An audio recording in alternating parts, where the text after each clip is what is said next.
I'm Jeep Girls, and welcome to NEPA TV.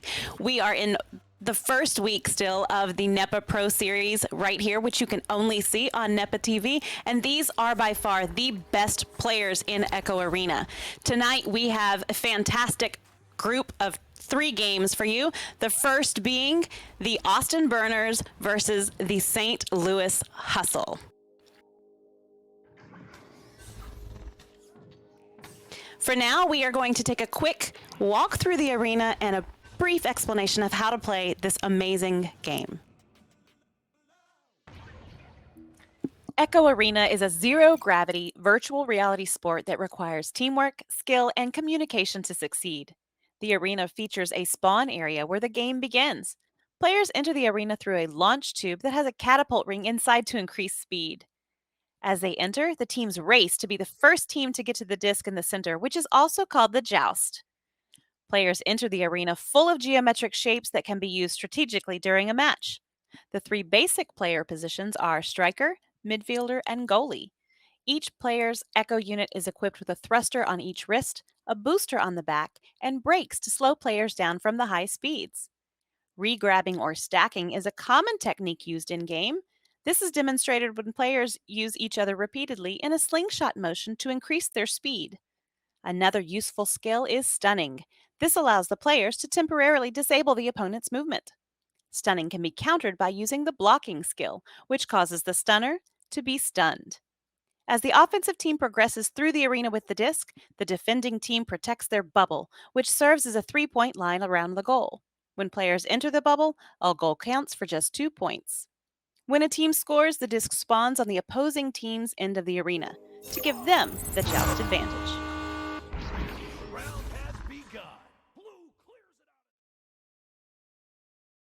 Rules for the NEPA Pro Series are slightly different than what we're used to. The games consist of 4 8-minute quarters. Scores carry over after each quarter, and the highest cumulative score after all 4 quarters wins. We have a 2-minute break after the first and third quarter and a 5-minute halftime. Now, there are no timeouts during these matches. Teams have 5 rostered players, which are allowed to be in the entire arena, one of which must remain in the spawn area, and 4 are active in the arena. Again, so there are no timeouts. If they have to sub a player out, they have to do it on the fly after a goal. So that is where we are for the evening. And we are looking for an incredible game here. With me tonight, I have Sir Dimwee and Nails. Welcome, you guys. What's up, Jeep? What's up, Dimwee? Yeah, hey, what's going on? Really excited for this matchup. This one kicking us off, Austin Burners, St. Louis Hustle. These are some top-level players we get to see tonight. Yeah, that's right. It's going to be quite the matchup. In second half of the first week, the Post Series 1, Burners rolling in, and with no wins, no losses. Obviously, the first game here of the Pro Series as they get spun up, and some quick roster changes as we went through the Burners after the draft. So we've got Single Shot 49, Steel Skydiver 20, Whoosh G Tyler, and then also with Chrome as the captain here for the Burners. Yeah, and then over on St. Louis Hustle, led by Ryan, picked 5th overall. Chrome over there picked number 2 overall. Yep. Rocks Titan here as well on the Hustle is C. Jason 88, Wet Taco, and Jake.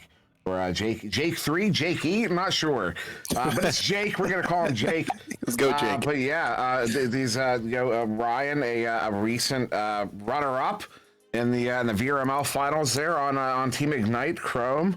Was also one of the finalists over there as well. These 2 teams, very talented players. We're going to get to see face off here. And we do have over on the St. Louis Hustle tonight, we have Risen from the AAA division. He's the captain over there, and he is playing up tonight. They must have needed a sub, so that is what is taking place there, and that's why Risen is with us this evening.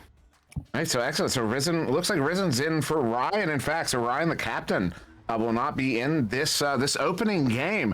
Quite the important game to be missing as a captain. It's unfortunate to see that. I'm curious how that's going to work out for them, especially since the Austin Burners will be with their captain here, although both teams look like they're going to be playing with 4. Not going to have that 5th option in their spawn rooms throughout the evening here. Yeah, it's going to be make an interesting matchup there with both teams not being able to swap to their fifth player if they need to and sub in, whether or not that's technical difficulties or as we get into the game and we start getting into the third and fourth quarter as we start getting worn down. Let's see if not having that fresh player to be able to sub in is going to make a difference.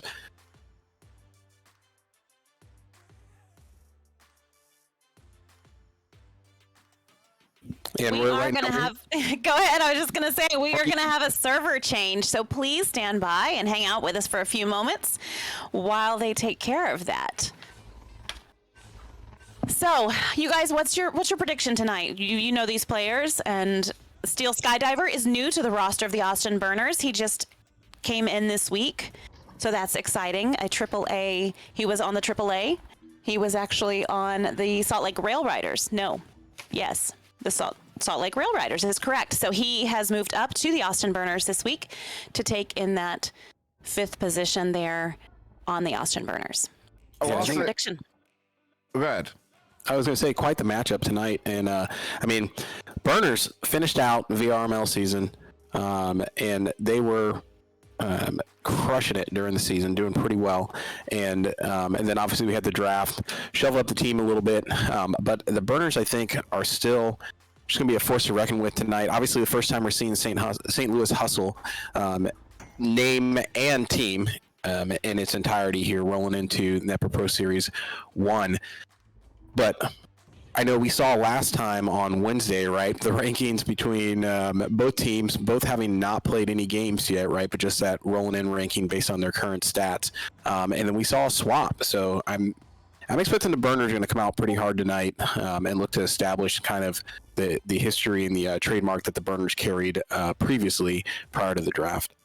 And I was going to comment on Steel Skydiver making his way to a Pro Series team. Not a surprise to me.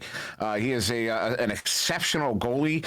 He proved himself first on back in season 2. He was on team Ding with a few other known names now, but that team went on to win the rookie finals, the only rookie finals that VRML has ever put on. That his team won. They were the best team of the rookie class that season. That was right after the Quest came out, so there was a big class of new players that kind of all came in at the same time. So Steel Skydiver made a name for himself way back over a year ago, and now finding his way up. He found his way up to the Master Tier a couple times in VRML, and now finding his way into the Pro Series here, presumably as a goalie here for the Austin Burners. And the other thing I was going to comment on is, as far as the game tonight, the fact that they have brought in Steel Skydiver as that backliner, which again, exceptionally talented. Backliner. G. Tyler also, I believe, was seeing him in the game. I believe, if not, another exceptional player. But I actually incidentally got to play with Whoosh the other day. Nice. I don't know how I found my way into that party, but we played a few pubs together, and I gotta say, he playing with someone who's at this caliber. It's one thing to watch them play. Because I'm not bad at the game. I'm not this level, but I'm not bad at the game. So I can, you kind of it's easy to get a sense of how good someone is when you're able to play against them or play with them. And I could say Whoosh plays at a level, and I would presume all these players play at this level that is just, it's a step ahead of everybody else we were playing with that night. And the shots he was hitting 60 meter long threes, mail slot shots. It was absolutely unbelievable. So just to point that out, the level of ability at this Pro Series level, these are literally the best players in the world. They do play at that next level at a bare minimum. And with that said, though, again, just to go back to the actual matchup tonight, the fact that the St. Louis Hustle are going to be without Ryan, who is one of those players who is not just one of the best in the world, but literally at the top of the best in the world, to not have that star player on your roster for a game can be quite detrimental. Though a good strategy, good cooperation, good teamwork can overcome that shortcoming. So I'm curious to see if they're going to be able to push that out here against the Burners. But the Burners are going to be in a notably advantageous position. Yeah, and I think see Jason as the captain there. We'll see how they adjust, not having Ryan there play. But who knows? 4 quarters available, right? 8 minutes apiece. Nothing to say that somebody doesn't show up late, and may still be a factor. And then for the burners, for Steel Skydiver, you guys hear us talk a lot about backliners for some of our new watchers of Echo. That when we have somebody on the back line is basically the player that's going to be essentially playing there at the midfield. So get ready to jump into round 1. That back line is so important because they have to play forward, but they also have to get back to be goalie. But they do a whole bunch in order to make sure that the disc gets moved forward and up to the offense where they need to be up in the bubble and sending those crisp passes all the way down. And there you see it right there, straight from off the neutral joust. Skydiver 20 making a name for himself, already coming out, putting 3 points on the board right out the gate. Yeah, I was going to say, speaking of offense, that was an assist there from Whoosh to Steel Skydiver, who we were just talking about, got pulled up from that AAA player who has made a name for himself over and over and over again, and is going to make an early statement here in this first quarter against the St. Louis Hustle, currently in possession, ostensibly. Rocks Titan is going to have to recover on that, sending this one up in the hands of Risen. Risen inverted, looking to the near side into the hands of W Taco. He's just going to be going by Taco from here on. Taco across. Risen has a cut option behind the goal. Oh, the grab there. Technical goal, though, is a goal. And the St. Louis Hustle are going to find themselves onto the board. There it is, and coming right out the gate with a quick answer from the St. Louis Hustle. Not to be put aside here already in the first opening minutes and seconds of this first quarter. St. Louis Hustle with the answer. A quick, aggressive relay here from the Austin Burners. Set across to the near side, although not able to handle that one was Crum, although he's able to slap that one back. Steel Skydiver on the back line, setting this one far side, a single shot. Single shot cutting this one to the floor there. Whoosh, whoosh, looking for an in. No, he's going to bring it in. But Taco's going to get that grab. Solid grab. Gets to set out through that far side, too. All the way down into the Austin Burners zone. They've got players down there. What a shield by who was that? See Jason and almost getting the goal. But single shot with a big grab. Gets it cleared away. And trying to clear it back out, and here comes W Taco again, catching it right in that neutral zone, sending it right back forward, trying to reattempt there as he kicks it forward, and being able to turn the clear back right back around like we were talking about before with having those backline players that are right there hanging out in the neutral zone, able to catch those clears and immediately turn the disc back into an offensive play and take another attempt there on the goal if the first one did not go in. Ooh, and Whoosh was looking to line up that long shot there, but got stunned out before he could get that shot off. Steel now sending a shot to Crum, and that was a headbutt save from single shot back on the other side. It was actually, it may have been Steel Skydiver, in fact. A single shot now. Oh, was looking to set up Crum there. Crum not able to get the handle, but Steel Skydiver gets it there, sending us one in. Crum looking to slap that one from the backboard, but goes wide, fighting its way out. Steel Skydiver is there to collect on it. Under pressure, he sends it across a single shot. He's going to back this one out to start drawing that defense out, as they need some more space to work with here. That defense has been clogging too many lanes. As Steel Skydiver handles this one, tries to pull the ender, still gets away with it, gets up to Chrome on the far side as the defense is all pushing out. Whoosh has some room here. Single shot's going to send this one across. Unfortunately, Chrome is stunned out. Disc is loose, so somehow Chrome is going to get there first. Yeah, slap to get it back to the back line, is able to. A single shot gets this one back. Another opportunity here. Whoosh is going to send one in off the backboard, hits the cone, makes his way out of the bubble here. A couple opportunities from Austin Burners that you just haven't been able to capitalize yet. Yeah, and the Burners continuing the pressure. There it is. Here comes Whoosh off a nice assist from single shot and pumping it right inside the bubble there for another 2 points, putting the Burners up by 3. And you saw them, the Burners here take a quick pause. Sometimes when the bubble gets crowded and the defense is blocking all your lanes, sometimes that fast play, you got to slow down, send it right back to the neutral zone and backline player. Let the play reset, let everybody get to their positions, maybe call a play that you have planned or a strategy you have planned, and then try to bring a different style of attack of offense there and try to work it inside the bubble. And there you see it finally paid off there after a few attempts for the Burners. Oh, what a stop there. Steel Skydiver of the opportunity from Rockside behind the goal. Steel is a walking representation of the concept that the goalie has the advantage on the backside, even though it feels like otherwise. As Rockside is going to get a good stun there on Chrome. Nice Dusty as Rock sending it behind the goal there to Taco, who will get that one in. For that, too, that's going to put his team up to 4 here on the board with less than 4 to go in the first quarter. Still down by 1, but with so much time left, that is not a problem currently for that team. Yeah, and already you're seeing the St. Louis Hustle not having as many attempts over on the orange side of the arena to put goals in, but doing a lot to maximize the attempts that they're given. Whereas you see the Burners are bringing a lot of pressure, spending a lot of time in possession over on the blue side of the arena. And while they're converting those opportunities to goals, it's taking a lot more time there. And so St. Louis Hustle definitely not out of this fight, being able to capitalize with minimal attempts that are inside. And Whoosh pulling out a little twirl there. As Rockside's going to get this one recovered in the burner zone. Rocks wanted to bring that one in, but too many. Setup there is going to get turned over. Chrome gets that picked up, looking to send it out. Taka with a good recovery, sending this one up. Oh, the redirect. C. Jason wasn't able to get the handle. Steel Sky ever will get it cleared out down to the floor in the near side trap. What a chain to get there. Get it away from Whoosh. They have an advantage right now with numbers as C. Jason sends that one across. Rockstein, though, is stunned out by Single Shot, who's going to fling that one out of the bubble. Collected down by Whoosh, who will finally get that one cleared away. Caught in the near side trap. Rockstein with a good recovery, sends it back into the tube, sending it up to Taco. Taco looking to send this one out. That is a long shot that will get intercepted there by Single Shot on the back line. 2.5 to go. Still just a 1-point game here in favor of the Burners. This one gets sent in off of the barrier, recovered by Rockstein once again. Rocks on a lot of these turnovers here for the St. Louis Hustle. Right back and looking to continue to bring that offense. They're doing a good job of turning around, stopping the offensive pushes from the Burners about halfway across the blue side of the arena, not quite letting them get to the bubble. So really doing some good work. Welcome back, friend. Oh, did I get dropped out? I didn't even notice. There was nothing to indicate. I was on a run there. As this one's going to get sent all the way down. Collected by C. Jason once again. Sends this one out in the hands of Rockside. Rockside, nice ender there on Single Shot. He's now going to walk this one up. No, sends this one in all the way down. Presumably they have a chain together, though. It looks like the chain got slowed up in the backfield. A Single Shot turns this one around again. This one does make its way through to the near side trap.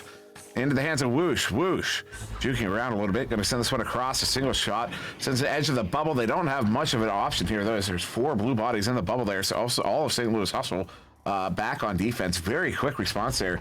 And, we started this one out talking about how Ryan's not here, and that should give the Burners an advantage. But right now, that advantage is only 1 point as Whoosh sends that one in. Look for the cut. Rockstein gets a good read, gets it sent out. Are they going to get a chain down? No. But they do get a body in the area. That is Risen, who's going to play the forecheck. Although Single Shot, that clear out is not going to be good enough as Taco gets it recovered here for the St. Louis Hustle.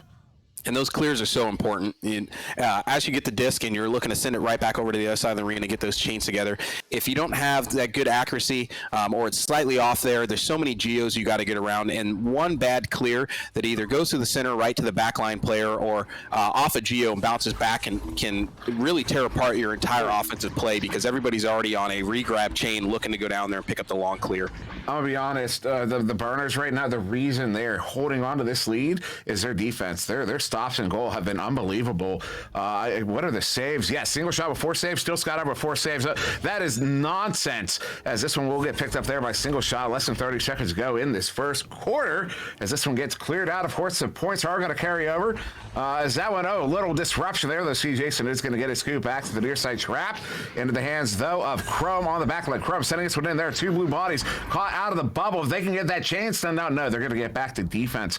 A Single Shot bringing this one in off of the back line up to Whoosh. Whoosh. A cut there. They do. That one's going to get scooped away by Rocks Titan to end the round there. And it will be Austin Burners ending it, although we've been scoreless for several minutes. Yeah. And with that, though, we have a quick word from our sponsors. We will be right back. One American with a burning desire to save the world from high prices. He is the stuntman that saved the world. A man that brought the world together because of his love for Honda. One man with 4 wheels strapped to a parallel twin engine. The stuntman that saved the world. Get your favorite Honda motorcycles, ATVs, and side-by-sides today at Holzhauer Pro Motorsports in Nashville, Illinois. We will be heading into week 2 of the NEPA Pro Series just around the corner. Catch all the action right here on our Twitch channel, the NEPA TV. Coming up Wednesday, the Austin Burners are going up against the Los Angeles Destroyers. The Denver Raptors will take on Echo Club Kansas City, and the Nashville Legends will face the Orlando Cyclones. You can only catch those here on NEPA TV. For more information on the teams, follow NEPA TV on social media or visit nepavrpro.com.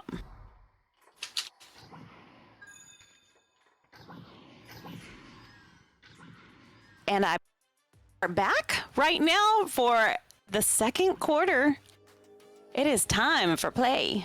Yeah, in the first quarter, so we saw initially the St. Louis Hustle come out, and the Burners immediately brought the pressure, coming in early with a three-pointer there from Steel Skydiver, put him out on top, and then the St. Louis Hustle closing the gap very quickly and then scoreless as the Austin Burners really adjusted their defense. St. Louis Hustle continued to bring that good defense that they were really stymieing the Austin Burners with. Sorry, I didn't mean to interrupt you there, but that was a lot. Whoosh had that one on. It was off the backboard, and at the last second, you saw his own teammates pull off of it because they knew it was going in. He called it, and Rock's Titan was able to get a last-second save. His Taco is going to bring this one back around less than 30 seconds into the second quarter here. They're going to get onto the board, and that was after being scoreless for several minutes. Although notable was Taco, who got the last goal there, the previous goal in that first round. Yeah, and the St. Louis Hustle switched up their strategy a little bit, like we talked about before. First quarter. They came out and were able to do a lot there with those offensive pushes they have. The Austin Burners bringing so much pressure, but just not able to capitalize as both defenses are just slugging it out in this game, trying to keep the other team from scoring, keep the lead tight, and keep the score tight throughout this match. Yeah, defense, the only player in the arena right now without a save is Risen. Absolutely everyone else with that leash to save. Single shot currently with 5, Steal with 4. As that's an opportunity, although get scooped out of the bubble once again, but Roxanne there to pick it up on the cloud block near side. Now walking this one up is Whoosh, pressures, quick pass there to Taco on the far side cloud. He's going to pull Chrome out of the bubble. Sends that one into C. Jason. Looks for the cut. Hits the cut. And gets the shot. That is Risen. The substitute player here gets that one in for the 2 and going to put his team up by 3. Yeah, Risen's like, I don't have any saves because I'm too busy scoring, bro. Right down to the bottom corner, coming in from the ceiling. Risen with a nice, accurate shot there with crowded bubble right to the bottom of the corner. Is going to put it in for 2. And St. Louis Hustle up second quarter by 3. I actually got to hang out with Risen a little bit at the that last LAN, and I got to be like, he was a really friendly, he's a genuinely super friendly guy, and I'd love to be able to meet him again someday, and actually might be able to. A single shot there, far side, juking around a little bit in the trap, going to pull Rock's Titan out and sends it across the Steel Skydiver.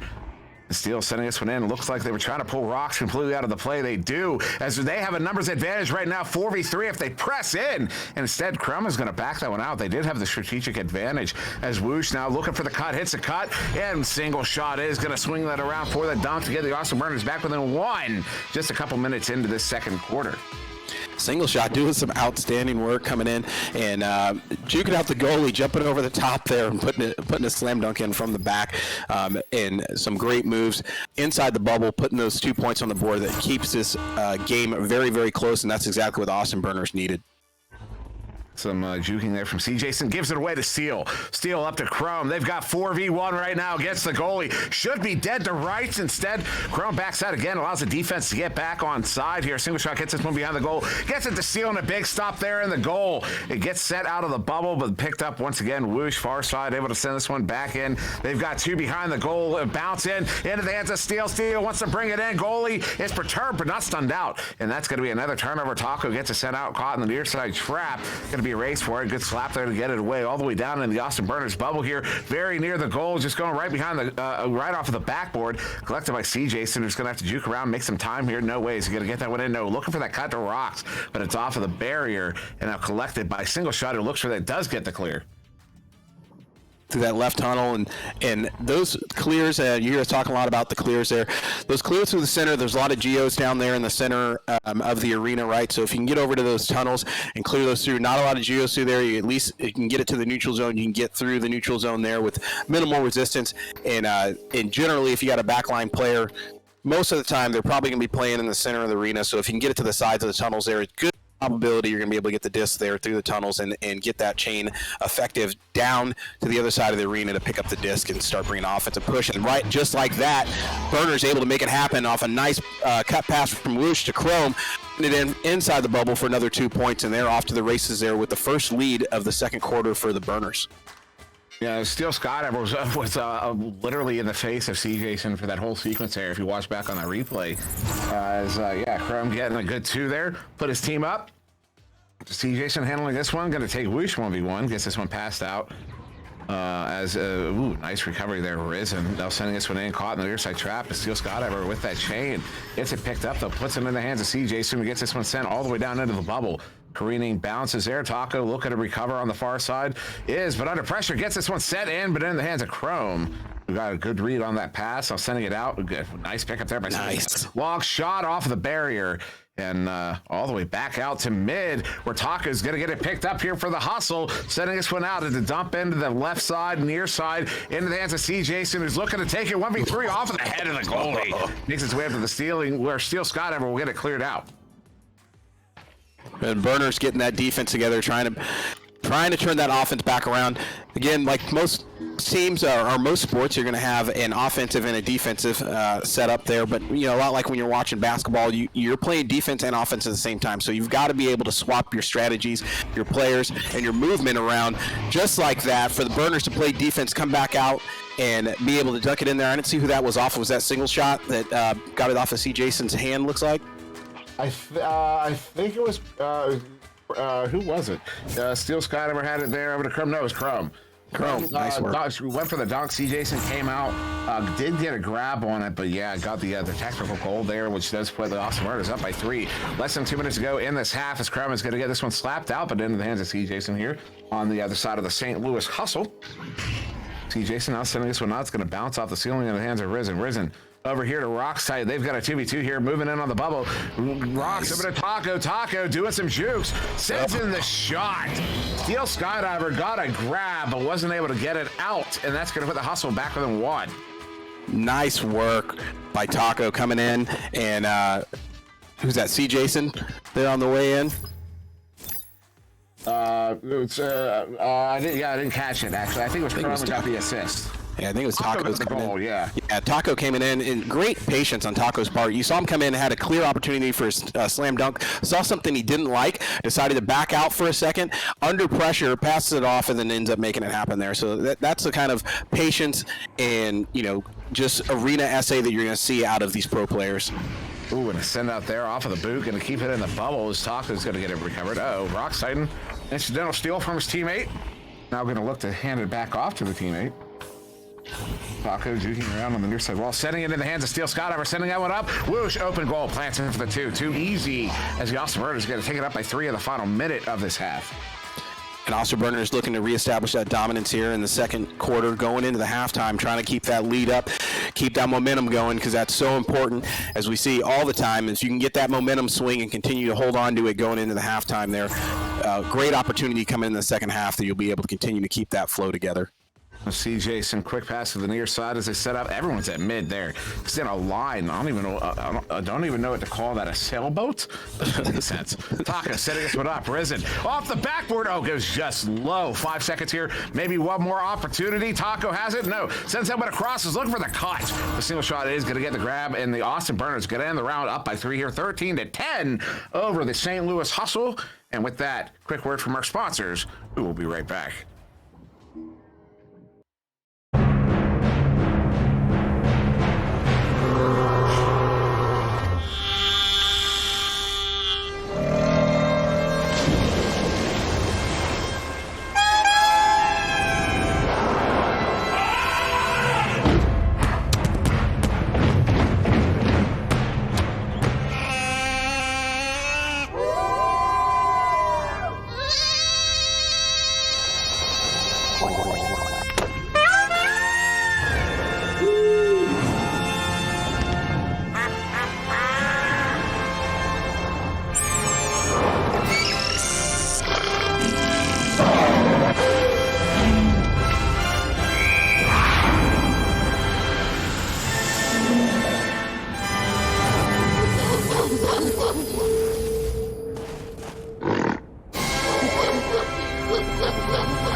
The NEPA Charity Cup, a LAN event you don't want to miss, will be March 18th through the 20th in St. Louis, Missouri. Busch Stadium is hosting the NEPA Charity Cup, supporting Special Olympics. So come on out to the Redbird Club for a LAN event that will put faces to the names that you interact with in the community and help support a great cause. Head over to nepavrpro.com for more information. So this week, you guys, I had a chance to catch up with The Law from the Dallas Knights for a brief interview. So let's pop over and see what he had to say. Tell me about the name The Law. Where did it come from? What's the story? So it actually came from a YouTube series called VGHS, and it was made by Rocket Jump Studios, and one of the main characters was called The Law, and he was just kind of insane at the games he played in. I was like, yeah, that's a cool name. And it stuck, obviously. Yep. Yep. Okay, so tell me about your history of Echo. So I started Echo back in December of 2017. I got my Rift. It was one of the first games I played. I played it. I was bad at it, very bad. But I slowly kept playing, and I kept getting better and better. I went through several different account names. I have Apollo 0515, which is the very first account I played on. That was my account that I played on for a good couple of years before I started playing with anybody else. And then I got on the Law account, and I didn't figure people would really get the reference, so I kind of made a persona for it. I do a country accent when I played, and that got me quite a bit of attention. Okay, so can we hear a sample of the accent? Yes, we can. Oh, it was raunchy. So basically, it was a very exaggerated country accent. So hey guys, how's it going? Yes, sir. God bless. That's It makes me fantastic. cringe. That's pretty good. I wonder how many people would remember that, though. Quite a few. I would I think still so. get people today that are like, "Law, I thought you had a country accent the whole time you played." I'm like, "Yeah, at what point?" I hated hearing myself with that accent, but it was entertaining. That's a fantastic story. Okay, so how is it being in the pros? It's a super cool experience. I'm getting the ability to play with people I wouldn't normally play with. Like Light, he's a up and coming player, but oh my goodness, he's insane at the game. I love playing with that guy. Caesar, I've always played against him, never played with him, and it's given me like a perfect opportunity to play with him, and it helps kind of be able to be flexible with which team you go to, because it makes you more valuable as a player yourself. Be able to just hop into a team and start building up chemistry and getting to know how to build a team from scratch. Because I've played on teams with like well-established players who knew kind of what they're doing already, and I kind of learned from them. But it was kind of better getting put in a mix of just a whole bunch of random people and being able to build something from there and find our own play style and our own groove to it. Is there somebody that you're looking forward to playing this season? Team-wise, I'm kind of interested in playing the Cyclones, believe it or not, because I've done mixed scrims against them, but we haven't really scrimmed them much, and I feel like it'd be a pretty even matchup, because I know they're a pretty dang strong team, but whenever I played them, it's been pretty close. So I'm interested to see how we'd clash together. Hey, welcome back, you guys. Quick note about The Law. When Sir Dimwee and I met him at LAN last year, we were just discussing this. He had tattoos on his neck, and we both thought they were very real, and it was very entertaining. So in the meantime, let's take a look at the stats for this first half of the game. Yeah, so the burners in classic burner fashion got a lot of assists, right? So they're very well known for their passes. You saw in the first half doing a lot of crisp passes, trying to make those plays, work the short ground to get to the bubble, and then guarantee the goal. The 2-pointers, a couple 3-pointers when they were open there, but really looking to control the disc and get those assists going. But you also see over there on the St. Louis Hustle the saves. So the defense here, contrary to what we saw kind of on Wednesday with a very high scoring all 3 games, right? Very much a defensive struggle. Dimwee, what are you seeing? I mean, yeah, it's kind of comes down to that defense. You mentioned they had to force some goals in. They had to force them in because they can't get them in unless they bring them all the way to the goal and force them in. Because, I mean, it's a single shot, 6 saves. Steel Skydiver, 5 saves. C. Jason, 5 saves. Taco and Rocks, both of 3 saves. That is a ridiculous number of saves in this game. And with the offensive power that is present here, that is notable. It is notable the number of saves we've seen, as that's going to be a quick win there. The Austin Burners sending out one in. A shot is going to be off of the barrier to make its way back out, but single shot handles that one cleanly on the back line. Up to Chrome, over to Whoosh. Whoosh doesn't have a lane, but he has a player cutting in. That is Steel Skydiver cutting in there. Although it's sent back to single shot once again on the back line, as they do need to pull that defense out. Defense is kind of stuffing all their lanes there. Steel Skydiver. So that was a setup. That was not a shot. C. Jason gets a good read and a good send out. Yeah, and like you were talking about, when you have this level of play with these teams, you cannot leave the goal open with the accuracy and the long distance shot that these players have. When you're talking Chrome, C. Jason, Ryan was here, nice off the nice pass there, single shot to Chrome, dumping one in for 2 points as they finally work the bubble there for another 2 points on the board, taking the first goal here of the third quarter.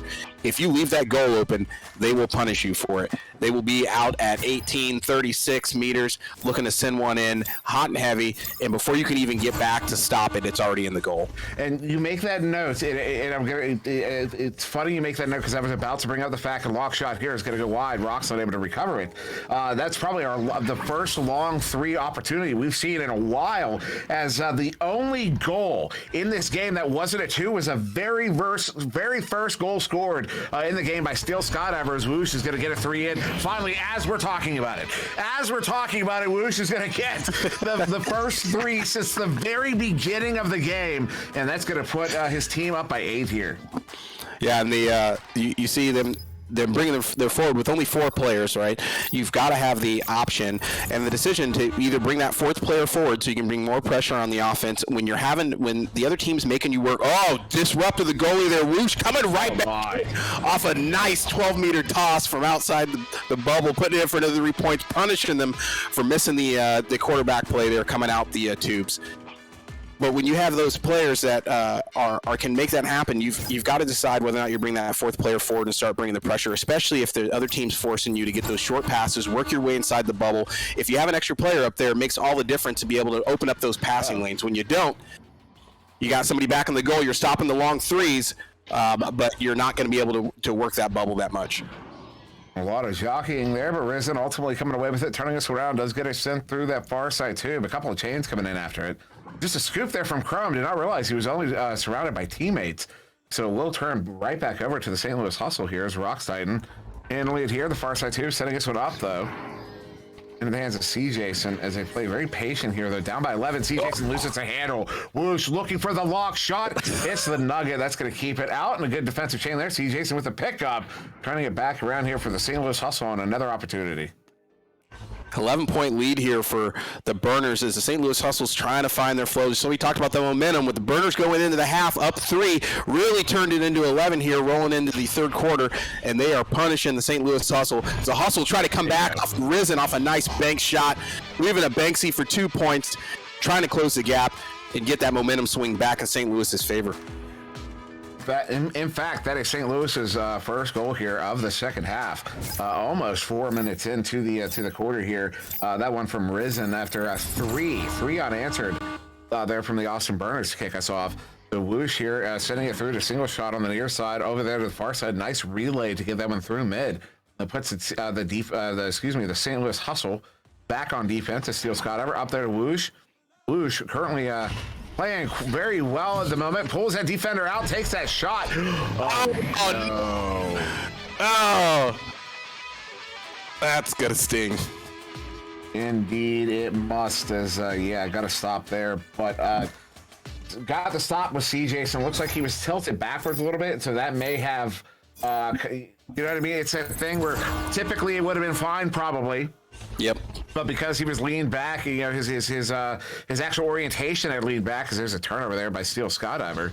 Probably, you know, he didn't judge that accurately as he might typically do because of that lean. Anyways, far side Trap there, set up. Steel Skydiver gets this one. Nice fling in. Up the Whoosh. Whoosh has one in the bubble. Cuts over to Crow, who gets that one in. That's a 13-point lead here to the Burners in the third quarter. And the Burners just carrying away with the momentum here. 13 points. St. Louis Hustle, they've got to get their mind right. And for all the new watchers out there, yes, self goals are a thing. You've been seeing those. You can put the goal in yourself. Sometimes they shoot, you get a hand on it, or it bounces off the other player's head as it bounces into the goal. Still counts. Oh, Steel Skydiver with a long distance phone call, breaking up the offensive play coming out of tunnels and putting it right back in for another 3 points. The St. Louis Hustle have got to do something here to turn this momentum and start putting some more points back on the board. And the self goals are going to break your mindset there, and they've got to kind of reset here, get back out, find what was working for them in the second quarter, and come back out and bring it alive here in the third quarter. Yeah, they got to kick that defense back up, and also got to stop with these turnovers at mid. As Whoosh is looking at an empty goal right now, well, he was for a moment. Now sending us across instead of Chrome. Chrome going to back this one out, pulls that defense out. Allows Taco to get back into the play. Chrome sending this one up there to the ceiling. Oh, set up there. Steel Skydiver's cutting in. But it will turn over. Rock's tight with the pickup. Looking to clear this one out through the near side tube. Does make its way all the way down. But Chrome gets there first off that chain with Whoosh. So now the chains, even the chains from the Austin Burners are just, oh no, Rock's tight, big pickup, setting in, but single shot gets into the lane, sending it across to Taco with it, empty goal, sends that one in, hits it for the 3. And that's going to put his team back within 13 here. There is still time. We still have another full quarter to go on top of the minute and a half remaining in this one. Still possible, but they have to start answering quickly. Yeah, and there's going to have to be some planned plays, some strategies to come out. Move the disc quickly, get down there, get into the bubble, put points on the board, and quickly reset and do it all over again. And still be back to start the defense that they've been lacking here in the third quarter, which is just leaving the Burners with so many opportunities to put points on the board, including some long threes. I'll send it up here. They're able to pick that one up, though. Nice recovery there. See Jason with it. Sending it down to Taco. Taco Edge has risen on those shield. Risen this stunned out. Taco brings it in for the 2. Going to bring his team back within 11 here. That's a nice 2 in a row there from Taco. He had the 3 a moment ago. Now gets a 2 here 23 seconds later with a minute to go in the quarter. Yeah, I'm looking over the scoring here. In the first round, it was 2 for 2. In the second round, it's 4 for 3. In this round here, it's 5 for 4. I mean, we're only talking a difference of 1 goal around right now so far. If they get another one here, they get tied up here, and it will literally be just down to a single goal in a matter of a couple threes. As sent across there by Whoosh, going to be off. Loose there, far side trap. Steel Skydiver, though, is going to, single shot gets that one picked up, sending it up to Chrome. Chrome looking to bring it near side. Whoosh does not have a lane, gets stunned out, sends it across to Chrome. It was also stunned out. And a good pickup here by Rockside. And looking to turn around less than 30 seconds ago. They have a chain together there. Looking to send it out, though. CJ Sinest recovered on the near side. Under pressure. Good forechecking here. Although he is going to get this one sent across here to Taco. Taco does not have a lane. Way in the back there. Steel Skydiver, and he just gives it away. Steel's going to get that one sent right back out, though. It's loose there, far side, with 10 seconds to go here. Maybe an opportunity. As Rockside sending this one up. Is going to get it into the hands of Risen. Risen bringing this one in. Stunned out. And that one is unfortunately going to be a self-clear all the way back to mid, where Whoosh will scoop it and get that one into the hustle zone to end the third quarter here. And wow, what a performance from both these teams. 11-point lead here to the Burners as we go to a quick break for a word from our sponsors.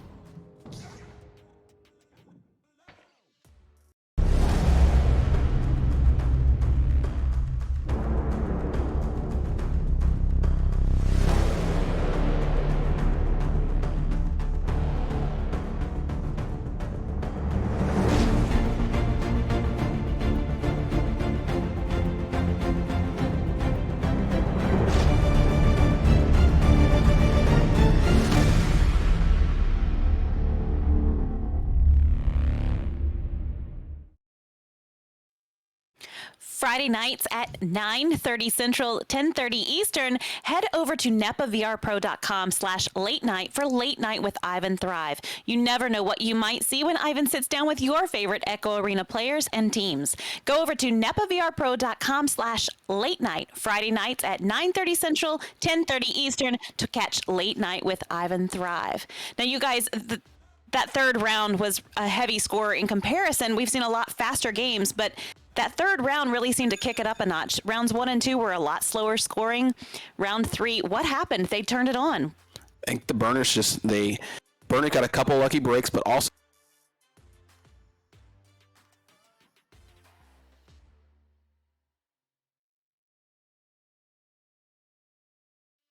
And then the self goal there, I think, for the St. Louis Hustle, just put them in a little bit of a different mindset here that allowed the Burners to just find this momentum and continue to just crush them with this these scoring attempts and being able to bring 3 players forward and not have to worry about leaving the goal unattended. And now opportunity here. Rock's hiding behind the goal here. Looking at a 1v4. Oh my goodness.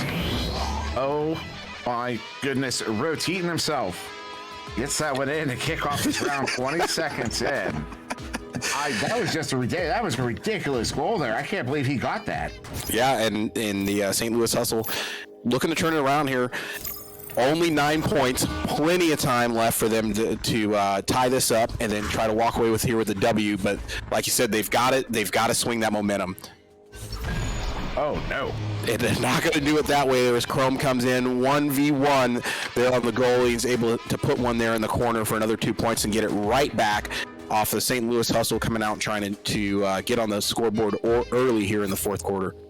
Yeah, if you want to push a comeback like this, you can't just score. You have to kind of start dominating a little bit. You have to start beating down the other team, making them feel bad at the game. CJ is going to send this one out. I mean, I do say it to be a little bit funny, but there is also there is a lot of truth to that. I mean, that's you kind of want to start demoralizing them to start that scoring run. Although that's not how you're going to do it. There, it's Crum sends this one up to Woosh. Woosh, lock shot. Is that going to be on? It is. Top corner pocket. Woosh is going to push his team up by 14 points from 33 meters out.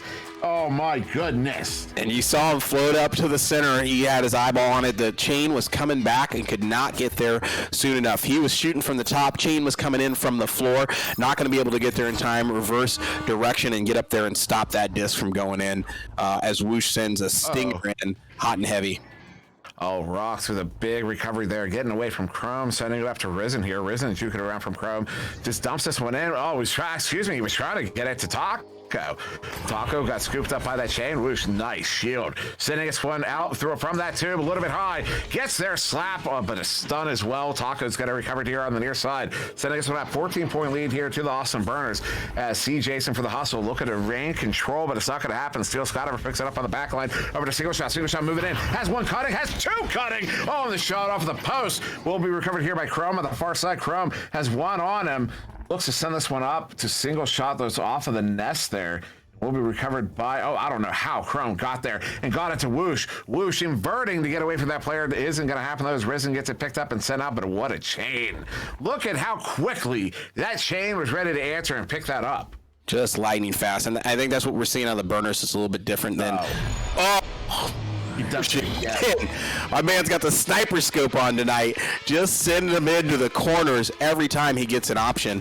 And you're seeing the Burners really get back on those chains, take an attempt, nothing happens. They're immediately back on defense, running the length of the arena to hurry up and get back and stop those plays from happening and breaking them up there just in the center of the orange side of the arena and turning it right back around on the offensive play. And the St. Louis Hustle is a little bit slower on getting those chains together to get back and get the defense going.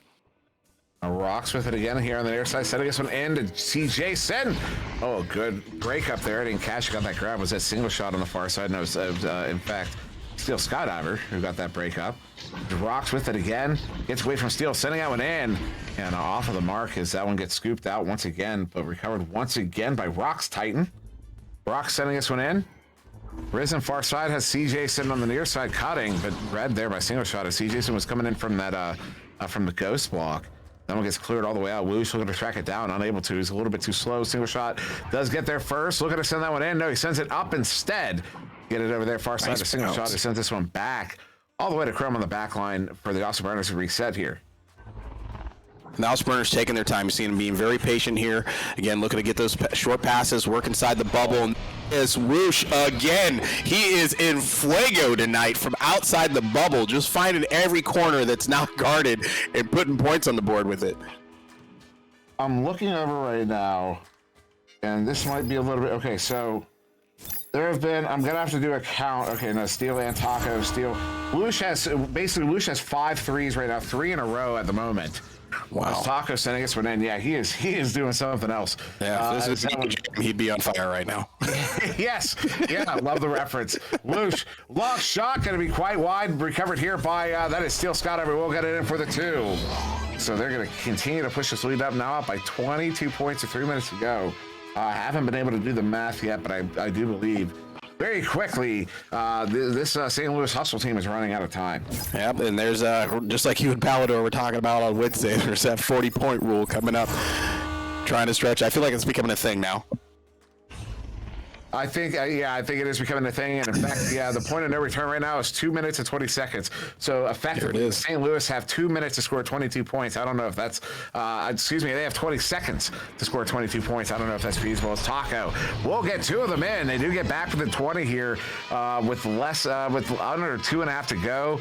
Could do some math again, but it still stands that I do believe we are past that point of no return. So comfortably in the hands right now of the Austin Burners is this victory with 2 minutes to go on the clock. Yeah, unless they start out that goalie and really taking advantage of those threes. They're within seconds here of not being able to close this if they aren't already. I'm not a math man.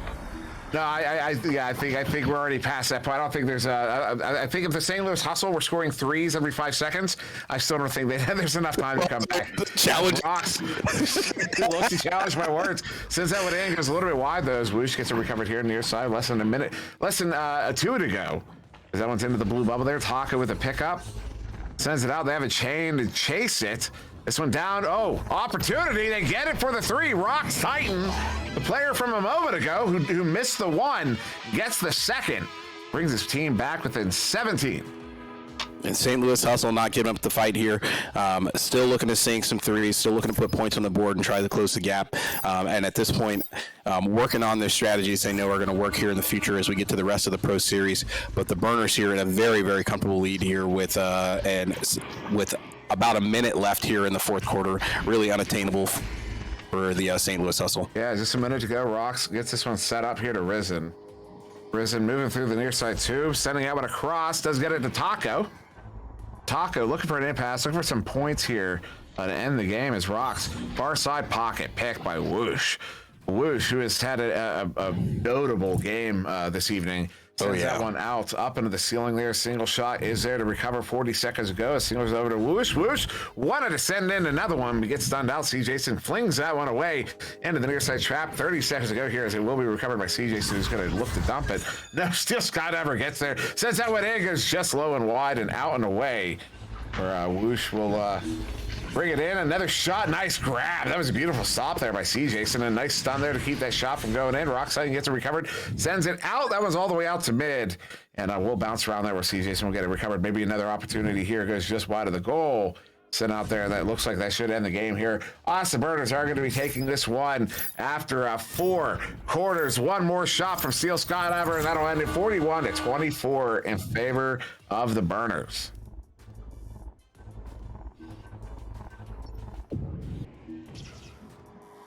Wow. Nice work. What a game indeed. And the Burners just coming out and slow start, a little bit of a defensive struggle there. But as soon as the Burners found their mojo, more importantly, Woosh just finding the line from every angle in the arena, putting points on the board and just carrying the team forward. Once they found the momentum, they were unstoppable. Yeah, that was a phenomenal performance from Woosh. But on the other side of that equation, a single shot there with 10 saves. If you take a save to count for 2 points, that's 20 points that single shot picks up in that game, plus 2 that he actually got on the offensive side of things. That is a phenomenal performance there from single shot on the defensive side, kind of in spite of his own name. In fact. Yeah, single shot doing some great work, and as we all know, the defense is very, very key to your offense not having to do a whole lot of carrying the team, right? Because they're stopping those goals from getting in, keeping a comfortable lead, and I think that's what we saw in the first half was single shot and the Burners in general doing some great defensive work to keep the game close until they could find the momentum, and then once they found it, they just started to walk away with it. And then once you weren't required to bring 4 players forward, or you had the option to, and it wasn't a matter of survival, they were just able to do play the way they needed to play in order to find those openings, take a little bit of risky passes that paid off there, and then take those long shots on the goal and not having to worry about bringing it in close and working the bubble. And whoosh, paying off there off of the defensive single shot, doing great work there back in the goal. Yeah, indeed.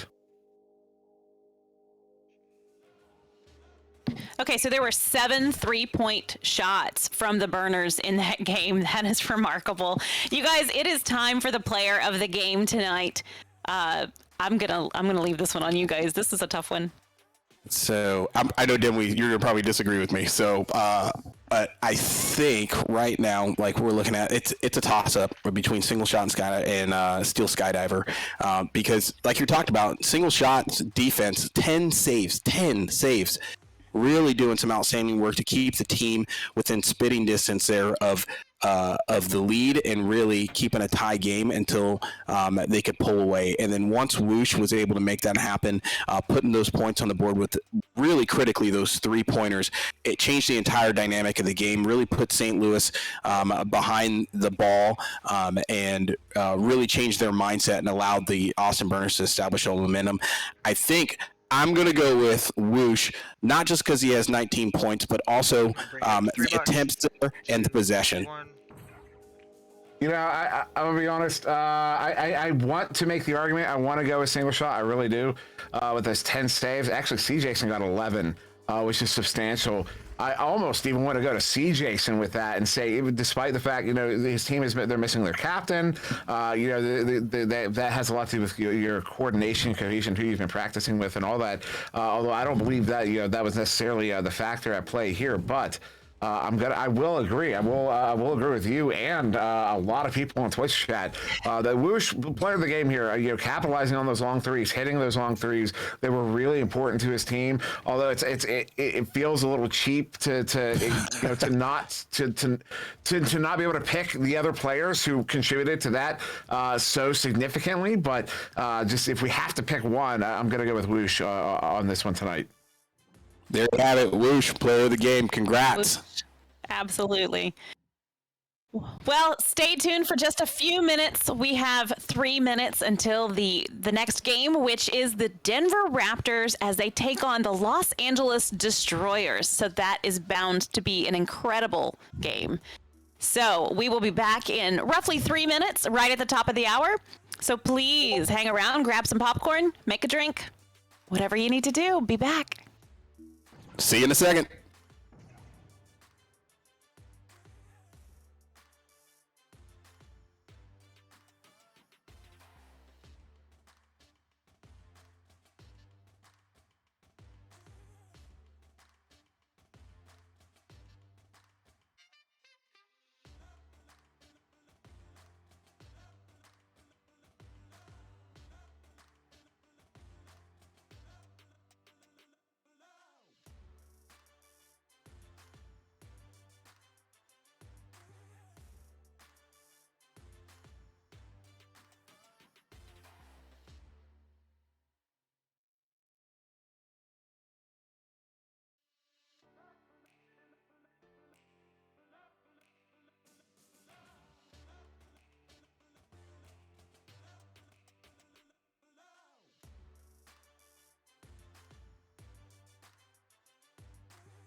Welcome back, everybody. That was a very quick break. We are ready for our next match, which is the Los Angeles Destroyers as they take on the Denver Raptors.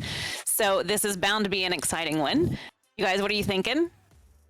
I mean, we're going to be starting here with the Denver Raptors, of course, led by the Randy. The Randy. I just forgot the skateboarder's name. Randy, whatever his name is. The Zach W. One of the originators of a lot of our original moves. A lot of the original moves in Echo Arena come from Zach W. He's here with Wit, Palace, Klex, and the one and only Palador. Yes, indeed, Vacant Ace Palador is in the building this evening. He will be playing here with the Denver Raptors. I'm very excited to see him play. He has told us to temper our expectations, and you know what that means. That means he's going to be absolutely popping off tonight, and if he doesn't, we're all going to be disappointed. Isn't that right now?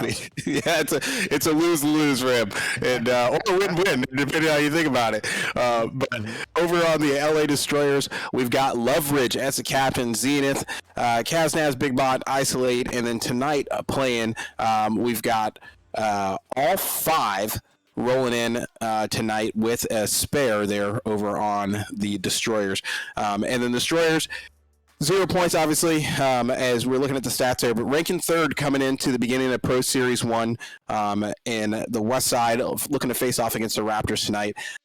They've got all their players. They've got their captain. I know they've been working a lot of great plays and a lot of good strategy, and I expect them to come out, again, like we saw before, with testing the waters this first quarter, looking to see what the Raptors are bringing. Obviously, the Raptors, just like we saw with the Burners, known for a lot of their crisp, short passes, working their way inside the bubble, a lot of those plays. So I'm looking for the LA Destroyers to do their part to kind of break up those passes, break up those plays, and try to capitalize, getting back the opposite direction, as always, as my Madden there, looking to try and put points on the board in order to win.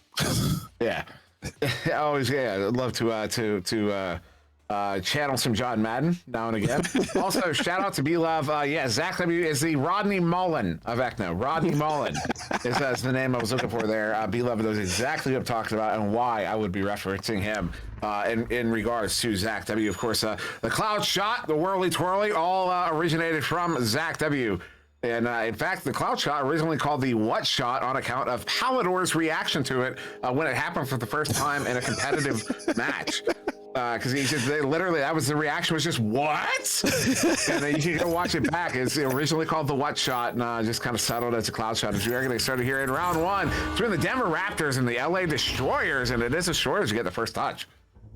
The Destroyers coming out, and the Raptors right there, all four ready to pick it up, start moving the play, and picking up the strategy here. That's Zenith with it there, setting up on a cross, gets caught in that far side trap. Down to the floor. Well, will be picked up by Big Bot. Big Bot. Juking out Wit is going to send it across here into the hands of the teammate Zenith. Zenith across to Kaz. Kaz back to Big Bot. Has Zenith cutting in? Is he going to go? No, he goes. Looks for Loveridge. They were both cutting in, but misses the hands of either of them. Wit's going to get there first. Slaps that one out to the down into the Destroyer zone here. But Palador will get there first. Palador looking to send this one up, trying to get it to Zach, but it's off of the nest there. Zach's going to have to recover this one on the near side wall. Now sending this one back into the hands of Palace on the back line. Actually, not the back line. Wit's on the back line. They're both on the back line. Sharing the back line is patience here from the Denver Raptors as they're looking for their lanes. Zach W. holds on for a scotch. Too long. Leverage gets it picked up a bit away. And just like we talked about there, the LA Destroyers looking to break up those passes, those short passing plays from the Raptors, and catch them when they're not expecting there, to just break them up before they can get there inside the bubble. They know they're going to hold the disc. They know they're not going to go these long shots there. As long as they keep somebody in the goal and get somebody out to go ahead and start breaking up those passes, they're going to be able to turn it right back around the offense. That's what we're seeing right now. And Zenith moving in, puts on the brakes, sends this one back to the lever. He's pulling that defense out. They do get the defense out. Big Bot with it, bringing it up. Hands it off to Kaznaz. He's going to plant that one in for the two. That's your first goal here of a round of quarter one. Took him a minute and a half to get that one in. Yeah, and slowing down, we saw a lot of back and forth there, some steals. Destroyers doing some good work, breaking up those plays, but the Denver Raptors immediately coming right back. So we saw a long, drawn-out play there, lots of turnovers, and the Destroyers finally able to capitalize there as they get inside the bubble for a slam dunk and put two on the board. When Big Bot, big turnover, sends that one out. I did not do that on purpose. Oh, Zach! He did that on purpose.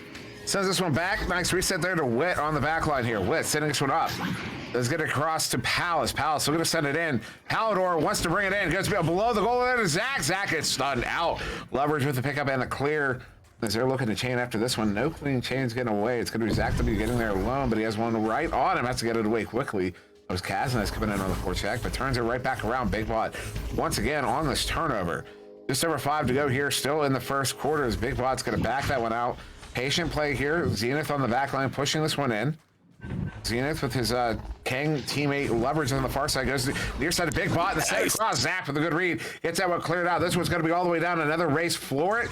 Nobody's getting away cleanly. I see orange chain, blue chain. They're kind of all mixed up here. Yeah, they get broken up. It will be Palace on the far side to pick it up over to teammate Powder. Powder taps it back to Palace.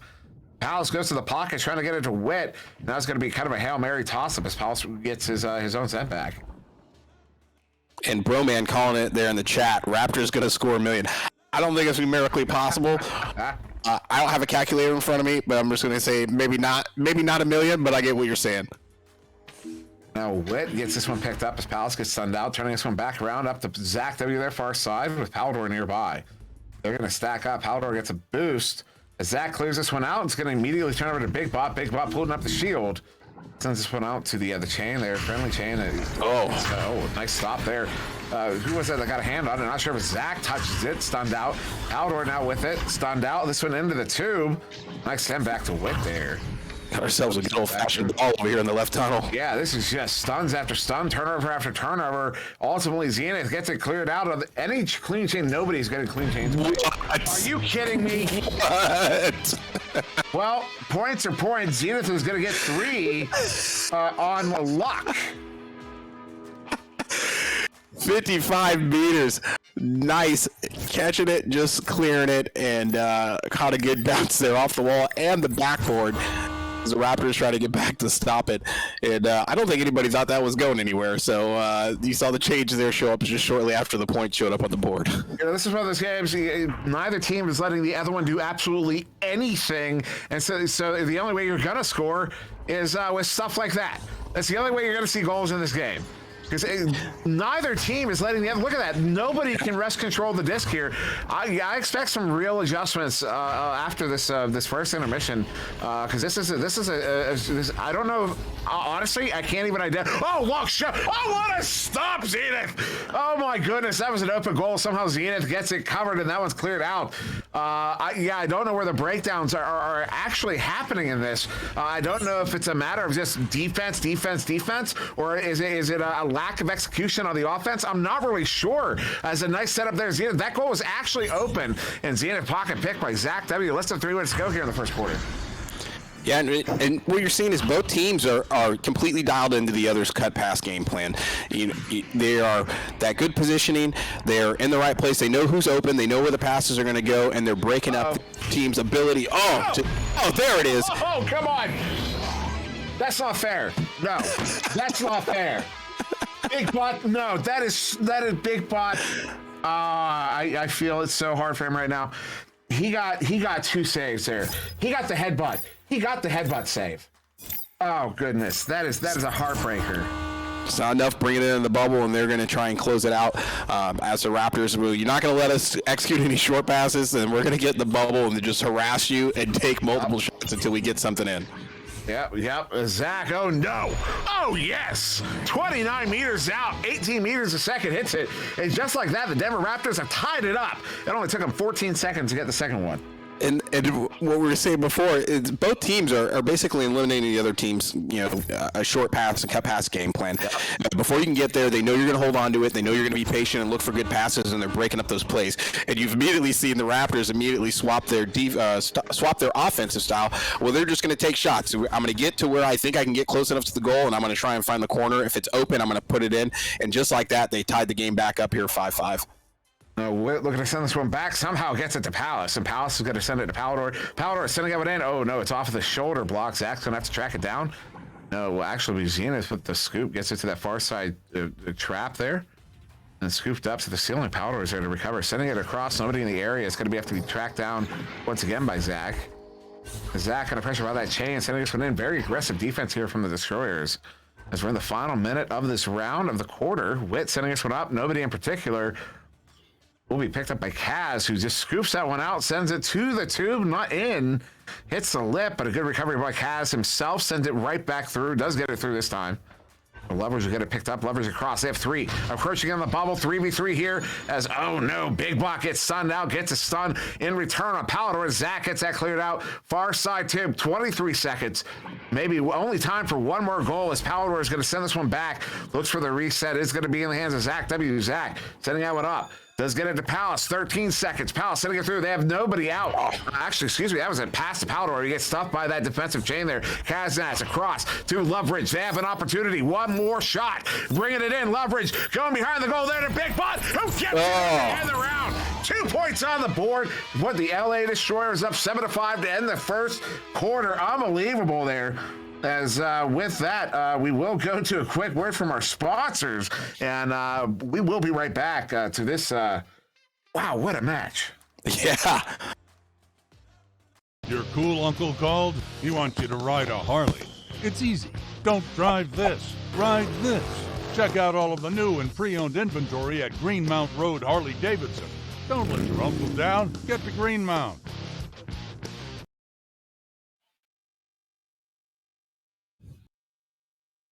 We are heading into week 2 of the NEPA Pro Series. Catch all of the action right here on our Twitch channel, the NEPA TV. Coming up Wednesday, the Austin Burners are going against the Los Angeles Destroyers. The Denver Rappers, oh my goodness, you guys, I am so sorry. I'm so excited and I want to get back to the game. The Denver Raptors will take on Echo Club Kansas City, and the Nashville Legends are going to face the Orlando Cyclones. Now you can only catch those here on the NEPA TV on Twitch. For more information on the teams, follow NEPA TV on social media or visit nepavrpro.com. Denver Rappers. Make it happen. Evidently, I have renamed them there now, the Rapper. Cut an album 2022. No big deal. So first quarter, defensive struggle, but you saw both teams really looking to break up the short plays here and then make those swaps. And for our new watchers, when you've got the opportunity to cut those passes or to send those passes that are accurate to other players on your team and kind of work your way there inside the bubble and get those guaranteed 2 points, it's very much a mind shift to get the disc, see an open goal, and then have to stop and be patient and wait for the play to develop so that your players are in the right, your teammates are in the right place, and you can pass the disc off to them. And then being able to swap when that isn't working and going, you know what, I'm going to take the long shots. Those are going to pay off in threes. But then as soon as they start putting somebody in the goal, having to swap back to that short goal or short pass mindset is very, very difficult. And that's what you're seeing both teams here kind of struggle with in the first quarter. Yeah, no, can't disagree there. Zach sends this one up. Palace, oh my goodness, nice setup there. Kansas gets that one in. Is going to get the tying goal here, the first goal of the second quarter, less than a minute in. Kansas, who got that? I believe it was Witt who should get the assist there. I think that was Witt. Shout out to Mr. Cuckoo Head for the math. 338 points maximum, it turns out. If you score every time without the other team touching it, and every score, you can only get 338 points maximum. Nice work. Do appreciate that. 300, what was it? 300 what? 338. The challenge is out. That is interesting. Definitely want to check that math later. There's a leverage setting up to Kaz. Kaz bringing it in. Oh, takes the shot. Witt gets the stop. Now sends that one out near side. But will be picked up by Witt. Long shot goes high. The flat bounce there. Witt gets it himself. Gets it in for the 2. That's 2 in a row here to the Denver Raptors. First from Kaznaz, now from Witt. And they are up by 2, 9-7. And the Raptors coming out looking to establish the lead here. Second quarter, getting back to their, I think they tested the waters first quarter, found something that worked, adjusted their play coming here in the second quarter, and they're looking to really establish that momentum and start walking away with it here in the second round. We'll see how see how the LA Destroyers adjust. A big bot sending that one up. Gets it to Zenith. They've got, who's that up there? Kaznaz was in the bubble alone with the goalie, but they're going to walk this one up. They do have a numbers advantage. Well, they only had it for a moment. Big bot. Oh, look for the cut. And good stun there. Who was that? Palador, I believe, got that stop. As Palace picks it up, sends this one out. This will be a good defensive chain in the area, although they overshoot it, and Witt is gonna punish. That is 3 in a row, 2 from Witt. And the Raptors unanswered 4 points. Nope, take that back. 6 points here in the second quarter, unanswered against the Destroyers. And they right now, the Destroyers probably felt pretty comfortable rolling into the second quarter with only a 2-point lead, but a lead's a lead. And now looking to basically having to adjust their strategy on the fly. And I think the Raptors are keeping them a little off balance here. Oh, what a move, Zenith, over to Lovebridge. They earned that one. They finally get 2 on the board here. Lovebridge gets it in after a beautiful ender from Zenith. Pays off. Nice work. Finish taking the goal all the way to the end, finishing there as you get inside the bubble and making sure that the disc reaches the goal either in a shot or putting points on the board. Now Palador in the quarterback position. Quick pass here to Zach on the near side cloud. It dumps that one in, but unfortunately isn't going to get to the intended target. Big Bot's going to get there first instead. Big Bot sending that one out. Ooh, the bounce is not favorable, though, as Palace gets it recovered. Over to Zach. Zach almost. You saw he wound up for that shot. Oh, yeah. Good pressure there. And now Palador with the recovery here, near side, over to Palace. Palace has Witt. Oh, good for, I believe that was a shot, but good recovery there. Zach W scoops it, but gives it off instead to Big Bot, who somehow gets that cleared out. It was a good bounce on off the far side wall. Another good defensive chain there from the Denver Raptors. Zach W sends it up to Palace. Palace has a chain on him. Sending that one up. That's a dump in for that chain. Palador and Zach W get there first. Palador contending with his own teammate. Slaps it away. Leverage gets it slapped across the Zenith, who does get it cleared out. Looking for another chain here. Oh, it's a blue chain in the area first. Big Bot gets it in for the 2 to tie the game here. LA Destroyers get 2 in a row to tie it up. And you saw the Raptors taking a little bit of risk there, bringing 4 players forward, had 1 on the back line. But anytime you've got 3 Raptors on the near side, they're in and around the bubble. That is a dangerous place to be when you're playing the Raptors, because they will work those passes and get into the bubble before you can blink. The Destroyers did a great job there breaking it up, bringing the pressure, a little bit of an errant pass there, and able to turn it right back around and punish them for bringing that 4th player forward is not able to get back in time. And anytime you're working the back line, you're not going to have a teammate around necessarily to execute a chain off of. So if you have to get back, you have to make that decision before the offense starts coming back to your side of the arena. Ooh, nice start over there and a good stun. Lovebridge gets a pickup, sends it out. Less than 3 minutes to go in the half. Tie game. Sent out. Opportunity. Big Bot. Big shot. 14-11. LA Destroyers are in the lead. And just like that, the Destroyers, Big Bot, putting the team on its back, changing the momentum here for the Destroyers as they start finding a formula that works for them. You've seen 2 goals here coming out of the Destroyers. It might have been the 3rd one there, with no goalie in the net or in the goal at the time, and the Destroyers making the Raptors pay for leaving that thing unattended. And now Palador delays sending that one up, gets it back, slaps it, does get it to Zach this time. Zach over to Palace. Palace looking at the 1v1. Splitting Big Bot here on the 2. Oh, what a setup! There it is. Palace to Zach. Zach back to Palace, who slaps it in on the 1-timer to get it in for the 2. Denver Raptors are back with the 1. They haven't tied it up, but they are very close, right on the heels here of the other team. Oh, man, I love it. They're coming in with the quick passes. You saw them back and forth, 2v1, working their way inside the bubble and keeping the goalie guessing the entire time, and then finding that angle that's going to open up for them to put 2 on the board, and just like that, they're back. Snack Boy, that was a hockey play. Sending this one into the hands of Big Bot. Hockey is one of the most common, hockey and basketball, the 2 most common analogies to Echo Arena. In fact, the defensive rollouts, they're called like a 2-2, 2-1, 1-1-2, all 1-2-1. Those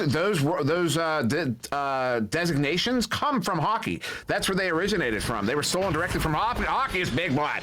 Got a big opportunity there, but was stopped on that one. Zach gets it picked up. They have Palace. Zach, bow chaining after this one. Goal is currently open. Zach does not miss. 20 meters out. That's going to put his team up by 2 here off of that 3. The goalie on the way back next to the disc, watching it go in, and Zach finding that lead, leave him an angle, he's going to punish. And just like that, just sending a long distance phone call for another 3 points, putting them up by 2 coming into the final seconds of the second second quarter in the first half. Okay, so leverage under pressure by Zach. Zach gets it broken up. Disc is loose. He's looking to track this one down as his team just took a lead there off of his goal. Leverage sending it near side to Big Bot.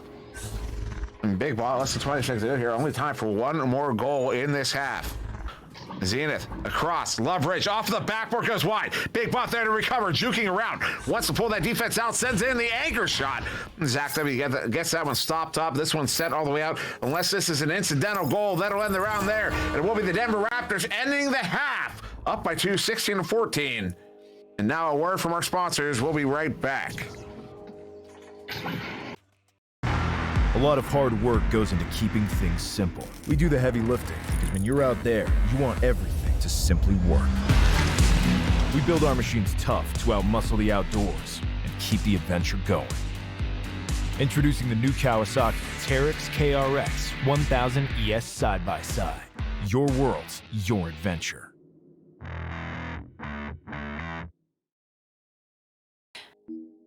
The NEPA Charity Cup, the LAN event you don't want to miss, will be March 18th through the 20th in St. Louis, Missouri. Busch Stadium hosts the NEPA Charity Cup, supporting Special Olympics. Come on out to the Redbird Club for the LAN event that will put faces to the names you interact with in the community and help support a great cause. Head over to nepavrpro.com for more information.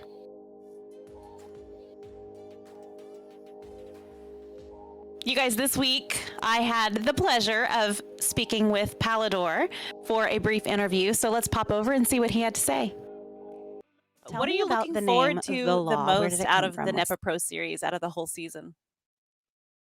Oh boy, that's a kind of a twofold question, I guess, depending on if you're asking me just in general. A lot of the reason for me coming back was just because I missed being in the trenches with the players. As great as it is to cast, and I love casting for sure, it's still a different dynamic because for the last couple of years I've been just talking about the players, but not with the players anymore. So it's a different relationship there compared to being a player. So just getting back into the competitive scene, that's what I was most looking forward to, is being able to feel like a player again, being able to have that teamwork, the team play, fighting through those tough matches and overcoming those obstacles mentally, emotionally, physically, things like that. And that's the biggest thing. I just wanted to be a player again, in addition to the casting. How did it feel on draft night to hear your name called? I haven't released it yet. I was just on my own ride. I'm not sure I will release it, in fact, but for my own sentimental reasons, I was recording my reaction, for the whole streams, to all the different picks that were happening. Honestly, I was nervous. I didn't think I would be, but I was. I was, getting a little emotional over it. But before I could afford to really cry too much, I got pulled into the voice chat for the Raptors, saying, "Hey, welcome to the team." So okay, thank you. I'm glad to be here. Wasn't really like that, but I had to kind of, go back into pro mode and be like, "Great to be here, guys." Yeah, I'm not crying. Is there somebody that you are really looking forward to going up against? There's got to be somebody at least. Oh man, I know the default answer is maybe the cop-out answer is everyone, but it applies to a degree because basically I have a roster list pulled up for me right now on my screen. And the thing is, about half of these rosters I've played with at some point in my earlier Echo career. The other half I have not. I've watched and casted a lot. So I guess what it comes down to is, let's see, if I had to choose any particular team or teams, I would immediately put the Kings in there purely because Strembitsky, the captain for the Kings and the first pick in the draft for that matter, longtime rival in the best of ways. What doesn't matter what league, where it was, one of those players who just brings the best out of whatever team I'm playing against, whether it's scrimmage or otherwise. So the Kings would be one for sure. Other teams, I think the Knights, the Dallas Knights. For sure, Kansas City as well. I mean, because those teams are loaded offensively, and I kind of like to try to meet that challenge and see, okay, how do we stop them and how do we outscore a team with that many cannonball type players who can just pop off for dozens of points on any given night. Palador was such a kind person to take a few minutes just to chat with me, and he seems to have quite the following just from what's in the Twitch chat right now. Everybody seems to love him. This game is so close. It's been phenomenal to watch. I love matches like this. They're the best, the absolute best. So how are we looking on our stats this evening, gentlemen? Pally's back. Yeah. For the Raptors, again, you've heard us talk about during the scrim and exhibition week. The Raptors coming in with their 3 returning players between Zach, Witt, and Palace. Obviously, Palador and Klex joining the Raptor crew, but having that essentially chemistry that was established previously, paying huge dividends for them. You saw it there in the first half. They started to find their flow. Very good passes. They swapped between the long distance shots and then the short passes where they need to. You saw good all-around play from every player on the Raptors team. You saw the same from the Destroyers, but I think more in the Destroyers you saw Big Bot and Kaznaz coming out as, Big Bot and Zenith coming out there as a 2-man SEAL team, really turning the tide there at the end of the first quarter and really through the first portion of the second quarter, looking to turn that play around. I think the Raptors have looked.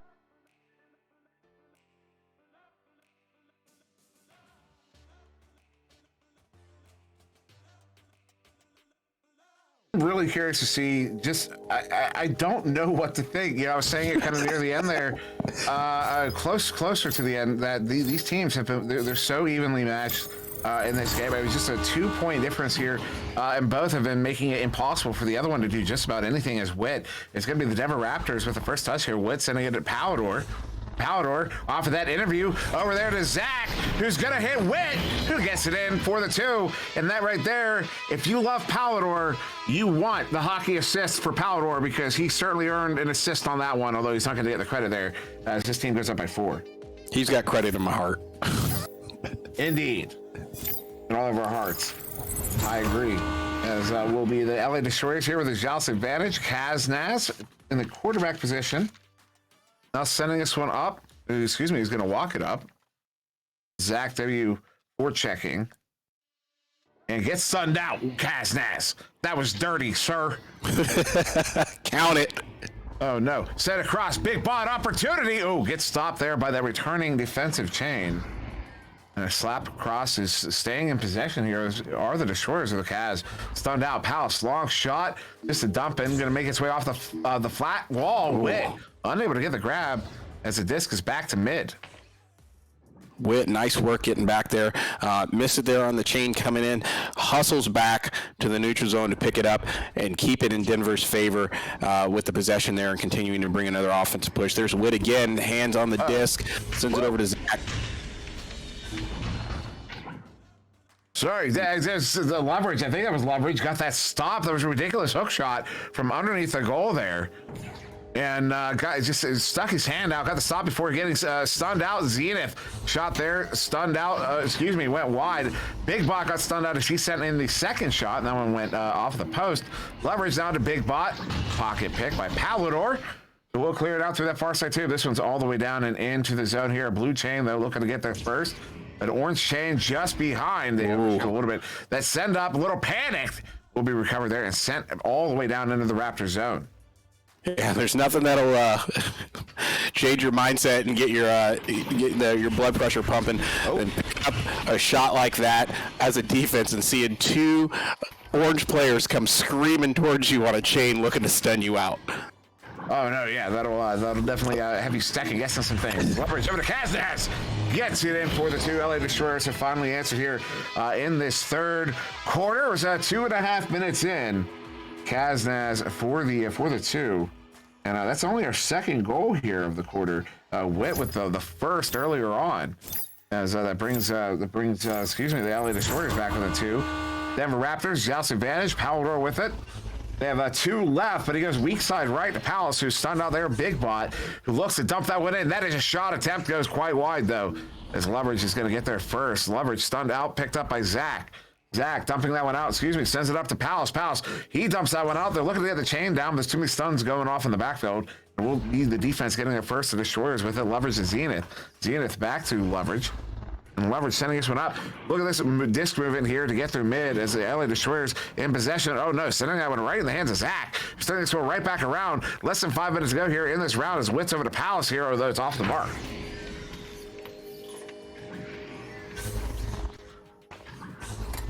And now Zenith with it. Walking this one up. Stop Nice there grab. by Palace. Palace gets it disrupted, but Big Bob with the recovery goes over to Kaznaz. Kaznaz sending it in. Leverage off of the nugget there is just going to opt for the reset. Zenith moving in. We're halfway through the third quarter. Zenith sending this one across. Notably low scoring here as another stun there. Good read by the goalie. Zenith gets stunned out before he can take the shot. Palace gets that one slapped away. Witt's going to get there first. Has the lane. Takes the shot. Goes wide. Oh, that is a heartbreaker as it makes its way to the near side wall. Now an opportunity. Witt takes a shot. Kaznaz with the stop. Leverage gets it, but sends it right back in. Zach W. punishes. Denver Raptors are going to take a 4-point lead here, up 20-16 off of that goal from Zach W. Long break in between goals there. Both teams really facing a defensive struggle, I think, coming out of the end of the second half there. Quick reset by both teams. The Raptors looking to keep the strategy they know is working, but also a little bit cautious coming into the second half, and then you saw the Destroyers there looking to change up their strategy as well. Oh, and Zenith coming in off the block, picks up the loose discs, and dunks it right back in for 2 on a 1v1 with the goalie. But you saw the Destroyers looking to change their strategy coming into the second half here, and I think the Raptors are trying to keep their lead, but wary of the fact that the Destroyers are going to switch up their strategy rolling here into the second half. And notable as well, almost getting an interception there, Leverage. But notable that the shots are in. Goals are even. Zach W sends that one in, but Big Bob, big save. But they're currently 2-2. Both teams with 2 goals, each worth 2 points in this round, in this quarter rather. As Palador sending this one up to Witt, and Witt set right back into Zach W far side. Though they don't have anyone really on the bubble yet, they're just moving the disc around, trying to get into position at the moment. Zach over to Powder. Powder has a cutting option. Zach W. Zach wanted to take a shot, was a little off balance, had a really steep angle, and the defense responds to it nicely as Kaznaz gets there first, slaps that one out, far side trap. Big Bot gets their first open goal. Opportunity, doesn't miss. 3 points on the board for Big Bot, puts his team up by 1, 22-20. And you see the Denver Raptors coming out, falling back to some of that classic Raptor play, putting 3 in the bubble, 1 forward. Not able to convert, very, very close there, expecting that goal to go in. It didn't happen, and then as the defense broke up that play, able to capitalize, coming right back and finding an empty goal for 3, putting them out in the lead by 1. That just a quick turnover. Kaznaz gets that one easily on the back line. And right through mid are the LA Destroyers. Leverage setting that one up. It's off the bow tie. Palace with the pickup, sending that one up. All the way down and in. Good defensive recovery there. Although Panic sending off the ceiling. I didn't see who got that grab, but disc is loose. Big Bot with a good recovery there with Leverage. Well, Power gets that grab, sending it across. Nobody home, though. That one's going to be another race for it. Leverage gets there first. A bit of flinging at the moment. Both teams kind of just panic clearing. Nobody really getting too much control at the moment, although Kaznaz, open goal. Oh, the 3-dinger for 3 points. LA Destroyers are going to take a 4-point lead. Yeah, you're seeing both teams here. When you start breaking up those plays, then it really becomes a game. Or you're breaking up the short passes. You're seeing the goalies in, and over on the Destroyer side, and really forcing both teams to play more of a game of positioning. Positioning is a really weird thing because it's kind of part luck, it's part, being able to read the offense or the defense and be in the right place at the right time. It really pay off for you, really start getting the momentum going if you have some really good positioning going on. And if not, right, you're going to see what we're seeing now. Some passes kind of getting broken up, some chains. Oh, no. In the right places. Alice sends one back for the back pass. Nobody home. That was probably one of the prettiest shots all night. Sad panda. Yeah, that one hurts. As that also ends around. I wasn't even looking at the clock there.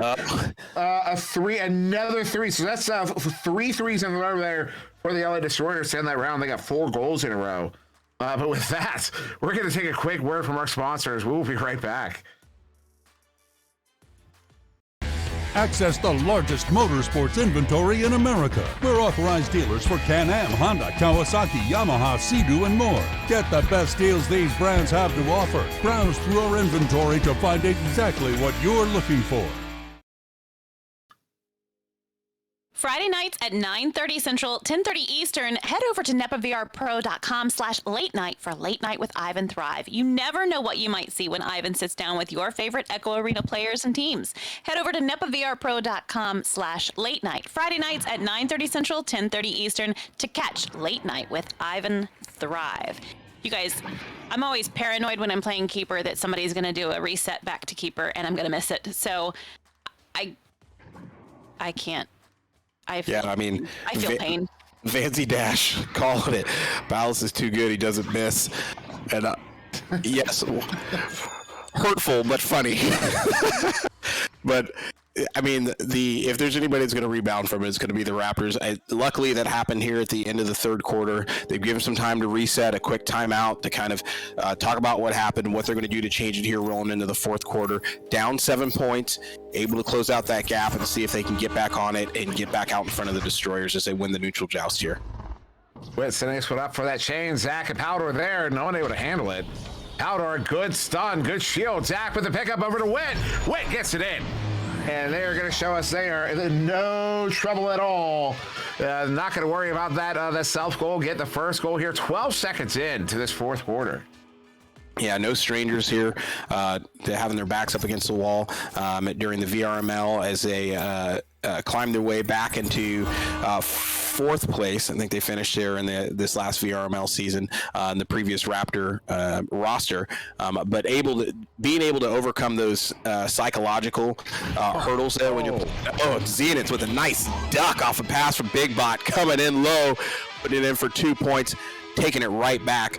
But being able to overcome those psychological hurdles there when, those off, own goals, bad passes, or you just can't find an answer when you get there inside the bubble to get points on the board is so key in this game to getting back out in front and not letting it snowball into getting railroaded by the other team.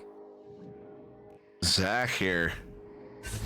It's going to off to reset this one as the Destroyers defense had everybody covered there. Oh no, Witt loses a handle, turns it over. Big Bot flings it. Well, it's off the edge of the bubble there. Gets it right back. Does get it into the bubble and through. Zach W with the pickup, sending this one out into the hands of Pallas. Palador stunned out. Really not a lot of options right now for the Raptors on this offensive drive. Well, they're sending there. Zach over there to Pallas. Are they going to score? Oh, they get it. Pallas gets it off of the head of the goalie, Kaznaz. Good for a 2. And that is a really important goal there. Yeah, that was. It's interesting that as I'm watching them move in on offense there, it doesn't look like they have much of a formation happening, but somehow it's almost as if it's by the seat of their pants, off balance. They somehow work their way in. I don't really know what's going on strategically. I can't figure that out as Pallas long shot off of the edge of the backboard. But it was interesting that they were still able to earn that goal despite they looked discombobulated to me. Yeah, and the Raptors we've seen a lot.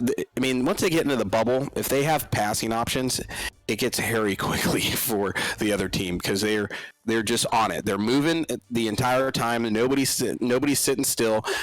They're moving the disc. There it is off of Witt.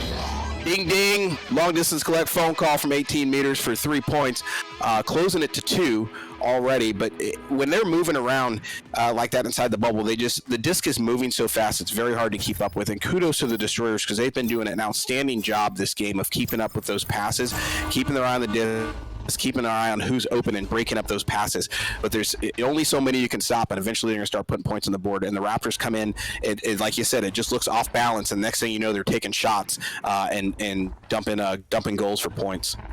Zenith, big opportunity, gets by one. Was that a lean, a sidestep? I don't know. But somehow Destroyers maintain possession here. Big Bot with it on the back line. 4.5 to go here in this fourth quarter. Still a 2-point lead to the Destroyers. His big bot over to Zenith. Zenith, that was a shot. That goes just wide of the goal. The Palador sending that one back to Zach, who will get this one cleared out near side. It's going to be a stack race for it. But the orange stack had a leech. Lost shot. Palador gets that one in. 14 meters out for the 3 to put the Raptors up by 1. There it is for the fans. Palador answering. And the Destroyers, now now down by a point, have got to find that rhythm they had before. They were doing an outstanding job of bottling up the Raptors and keeping them at bay, denying them points, and they let it get away with from them a little bit. It's been a close game this entire game, and the Destroyers took the lead. We've seen the lead go back and forth here. Destroyers need to find some of that magic that they had between Zenith, Big Bot, and Kaznaz again, working that bubble, getting inside, and finding those open goals. And just like that, Zenith from Kaznaz, again from the back of the goal, coming in high for 2 points, and just like that, they're back out 1. Yeah, and Witt was there in the goal. He came up to challenge Zenith 1v1, and unfortunately for Witt, Zenith was able to win that challenge there. Puts, we're back to 1 point game, 3 minutes to go here. It's Palador, a quick pass to the near side in the hands of Witt. Witt has a chain coming up behind, has to get that one away, does set it up into the hands of Zach. Zach across Palace. Palace leverage pressuring. Palace going to back this one out. They are in a kind of a diamond right now. 1 in the bubble. As Witt will handle it on the near side. Pressing up as Palador now on the near side. Palace with it, looking to get a Witt, but interrupted. Big Bot was the one who got the stop. Witt gets pick up, shot off of the post. Leverage with the pickup and a clear. That one's into the far side tube. Gets stuck with the tube. Zach W's going to get there first. Does he have a lane? No, he does not have a lane. He's going to back that one out as Leverage is pressuring in. Now a nice setup there to Palace. Palace is Palador waiting on that stack there. Zach W moving in on the near side. Palace over to Witt. Witt to Palador. He's got Zach on the floor. Zach. Oh, there it is. Sitting for the 2. Denver Raptors are going to retake the lead here, 32-31 with 2 minutes to go. Go 2 minutes up, and you see, you heard Dimly talking a little bit about the keeper having to make a decision of whether or not they're coming out of the goal. You can sit there and you can make sure that they don't have an open shot, but at some point you've got to make a decision of whether or not you're going to come out and challenge the offender that's coming in with the disc, and that decision is dicey. If you come out and you don't win that joust in the bubble, they've got a clear shot. If there's another player that's open that you're not aware of, they're going to pass it off, and now the goal's open. And so it's a very, very, you got to have nerves of steel there playing goalie to figure out whether or not you're going to come out and challenge or stay where you're at. That is a huge turnaround right there. If they can keep possession, it's loose though, far side. Palace gets it first, slaps it through. They have a body in the area. Zach W cannot get away from the goalie. Oh, Kaznaz, what a play. Is able to get there first, sends it back into the tube here. Minute and a half to go in this quarter as Palador's going to get this one picked up. There's a drop there on the LA Destroyers. They're going to have to pull on their substitute isolate. Somebody is out. Zach W, no, who is out? I'm not sure, but it's going to be, who is that? Witt sending this one in. Palador with it on the far side. I can see you checking there, Jeep, if you can let us know. Witt with it here, sending it down to the floor there. Palace over to the bubble there in the hands of Zach. Open goal off of the post. That was going to be out, but into the hands of Palador, who's going to get stunned out. Zach gets it back, gets it in for the 2, and that's going to put the Raptors up by 3. Unbelievable. Are you guys watching this game? This is ridiculous. That was Zenith, by the way, that dropped out of the game. Not sure what happened there. Zenith, that's why you got 5 players bringing in that spare. The sub is in, keeping that 4, and the Destroyers do the best they could to get their sub in and continue to bring that 4-man offense in. The Raptors taking it slow, but able to capitalize, didn't get rushed, and then able to put those extra points there on the board and pick up a 3-point lead with 23 seconds left here in the game. Yeah, only time for one more goal here. They need a 3. Big Bot with it, sending his foot across. They need an anchor shot. They send the anchor. That one misses. Oh, the stop. That is Zach W on the far side. Gets that one picked up and cleared out. That is all the way down. If nobody gets there right now, that should end the round. 5 seconds to go here as this one is loose. Still too many studs in the backfield. In the final minutes after an unfortunate drop there from Zenith, the Denver Raptors will take it in the 4th quarter, 34-31. Wow. What a game. What a game. We saw the momentum shift at least 3 to 4 times. Just in the half here, the second half, and then probably another 3 to 5 times in the first half, as both teams We came out initially there in the first quarter. Both teams known for their passing, known for working inside the bubble, keeping the goalie back, and then not only denying them everybody the long shots there, but able to break up those short passes. And then you saw the Raptors trying to bring somebody forward to really capitalize on what they're known for, that passing there and working that bubble. And the Destroyers just punishing them, coming back, taking those open threes and running the points back up, closing the gap, rolling into the half there with a 2-point lead. And then the Raptors coming out with the second half with a new strategy. Again, testing the waters, being patient. It paid off for them, and then coming back to the lead there, the very end of the fourth quarter, looking to bring it forward, and with a 2-2-pointers, they're working inside the bubble, bringing it home, and keeping the pressure on, able to keep that lead to the end of the game. Wow. Wow, indeed. Wow, indeed. That was a great game there. That was amazing. It's so many. What was really wild? I think the scoring kind of picked up. Actually, let me pull my. Yeah, as you go through the first quarter, there's only 5 goals total. And as you move on, each quarter there's like 1 or 2 more goals than the last. And by that last quarter, there's just goal after goal after goal, and most of them were from the Raptors. Just absolutely unbelievable performance. Also, I got to shout out Palador because I finally got to scream his name. And boy, did I give it my all. That was conscious effort there. And I hope you appreciate it for his highlight reel. Throw it up in the highlights. Nailing it. Yeah, we saw a lot of great, I think, the Destroyers, some outstanding work there.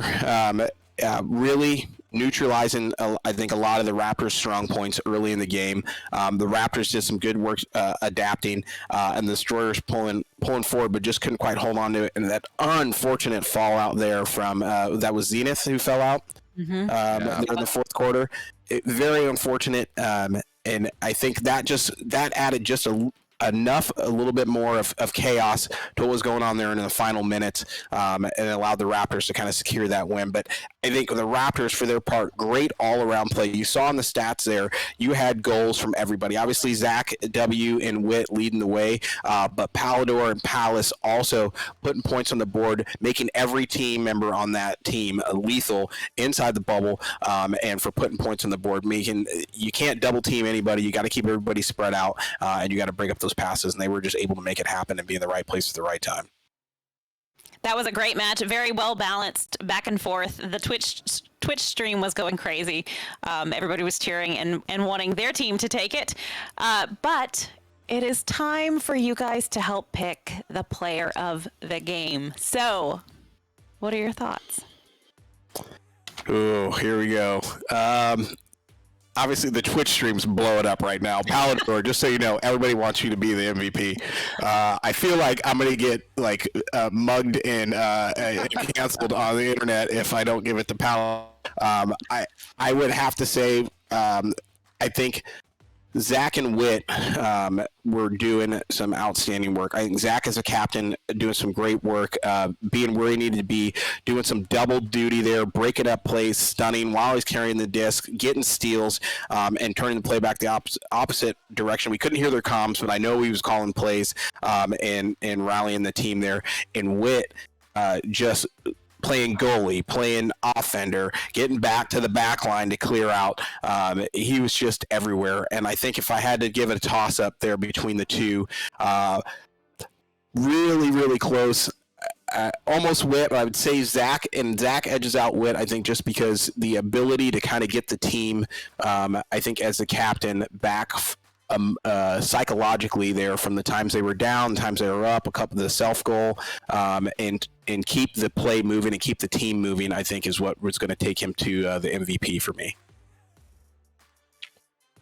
Just so you know, they're talking about rioting. Here's the thing. What was the final score? 34-31, right? 34-31. And what was Palador's goal? It was a 3. Palador won the game with that goal. So Palador, in fact, gets the MVP. My guy. Oh, there it is. My call right there. There it is. Way to throw the butts, buddy. Be careful on your way to car tonight. Yeah. You've settled the Twitch Twitch chat though. There it is. I'm going to happy. default. The, They're I'll know it is. Please don't hurt me. Well, you guys, we've got one more fantastic match for you in just a few minutes. The Chicago Wizards are facing against the Nashville Legends, and this is going to be a phenomenal match at the top of the hour in just 11 brief moments. So please hang out with us, keep chatting with us in the Twitch chat, and grab a drink, make some popcorn, grab your snow caps, whatever you want, and be back here in 10 minutes. We will see you guys very, very soon. Word up. See you in a second.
Welcome back, everybody. This is going to be a phenomenal match.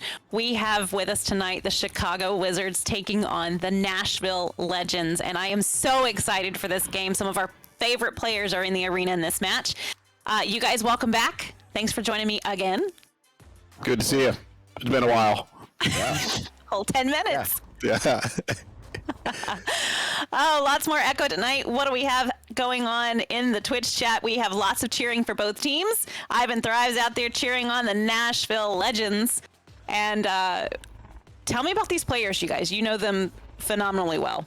Yeah, well, the Nashville Legends going to be taking on the Chicago Wizards here, led by Mad, formerly of, well, not formerly, but currently of the Kangaroos.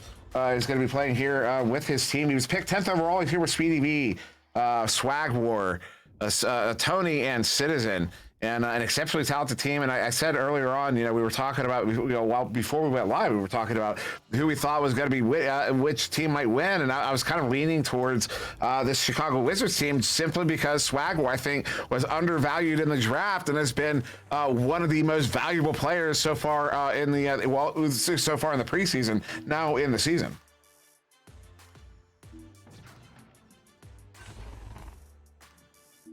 We may have lost Nails. I'm not sure. I'm still here. Okay. Somebody was talking. Chaw was talking about your internet connection, and you got quiet on us, so I was worried about you there, man. What up, Chaw? I see you. And over the Legends tonight, we've got Kung, Dash, Sneaky Evil, Lulz, and Crispy, who I'm not sure is joining us tonight. I think 4 or 5 over here tonight. But the Nashville Legends coming out with some heavy hitters again between Kung and Dash, Sneaky as well. Just a 3-man wrecking crew there. Also, you got Lulz in the mix, and they're going to be I think the team to beat tonight. I think the Wizards are going to come out as heavy hitters. Swag as well, like we talked about. I'm interested to see how off Swag goes tonight. But the Legends are going to be bringing a pretty aggressive offense there between those 3 players, really 4 players on the Legends for their first matchup here in the Pro Series 1 regular season. Yeah, and I hear both teams are readying up now. It sounds like we should actually, it looks like one team's about to ready up. Yeah, really excited for this matchup. Again, it's Mad captaining the Chicago Wizards, who are going to be on the left in orange. He was picked 10th overall. Against the Nashville Legends on the right in blue, led by Kung, their captain, picked 6th overall. And of course, Kung, both of those players, notable goalies in their own right, some of the best goalies in the league, as well. Dash, historically, also one of the best goalies in the league. So very curious how these 2 are going to face off. Of course, offensive powerhouse on the side of the Chicago Wizards as we get started here in this first quarter. As it's a headbutt there, we'll immediately turn over there to the National Legends hands, who send this one down and in through the far side too. Picked up there by Kung. Long shot off of the post and finds its way to the near side wall. And as advertised, coming out hot and heavy there, and right away, a 2-pointer, putting the Legends on the board right out the gate off an assist from Sneaky to Lulz, coming in early here and looking to start putting the Chicago Wizards behind the ball as quickly as possible to deny Swag and Speedy and Mad the ability to kind of go off early. Quick pass here. Nice relay. They get it through that tube. Swagwar with the far side. Going to juke around that. Oh, no. Oh, no.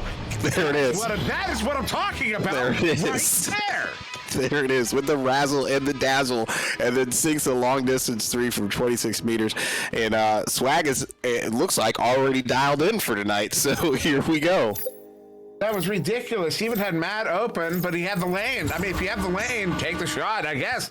I wouldn't have because I'd miss, but Swagward doesn't miss. Apparently, Dash in the QB position, a Sneaky Evil. On the far side, Chain encroaching in, but they were waiting for that first pass.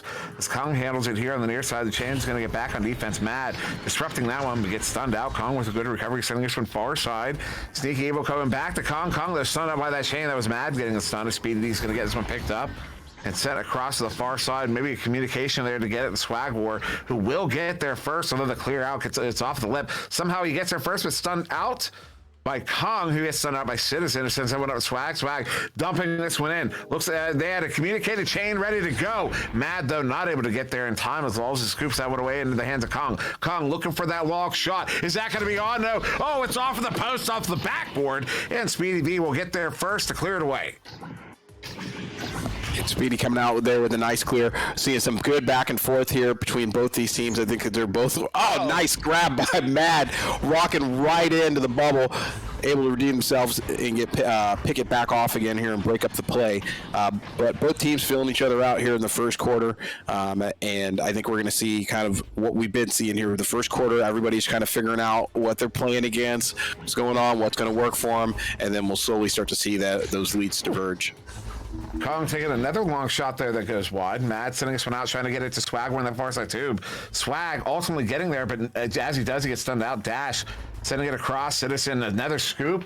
Nobody getting total control yet. Citizen finally able to get this one down and into the bubble. Oh, that bounce was sending it right towards a goal. Nice scoop there from the defense, but in the hands of Mad. Mad sending it in. Oh, gonna go ahead and scoop this one right back out. Speedy going behind the goal later. Swag War is gonna bring that one in.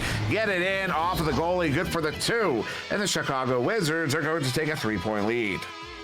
The Wizards calming down the play a little bit, making those passes count. Look at, you see him get inside the bubble there, beating it up, taking their time, waiting for that really good angle for an open lane there on the goal, and Swag coming in from the ceiling there off that assist. A little defensive setup here from the Nashville Legends, playing in their own zone at first, though they were looking for the clear and boost, but it was disrupted there by Mad.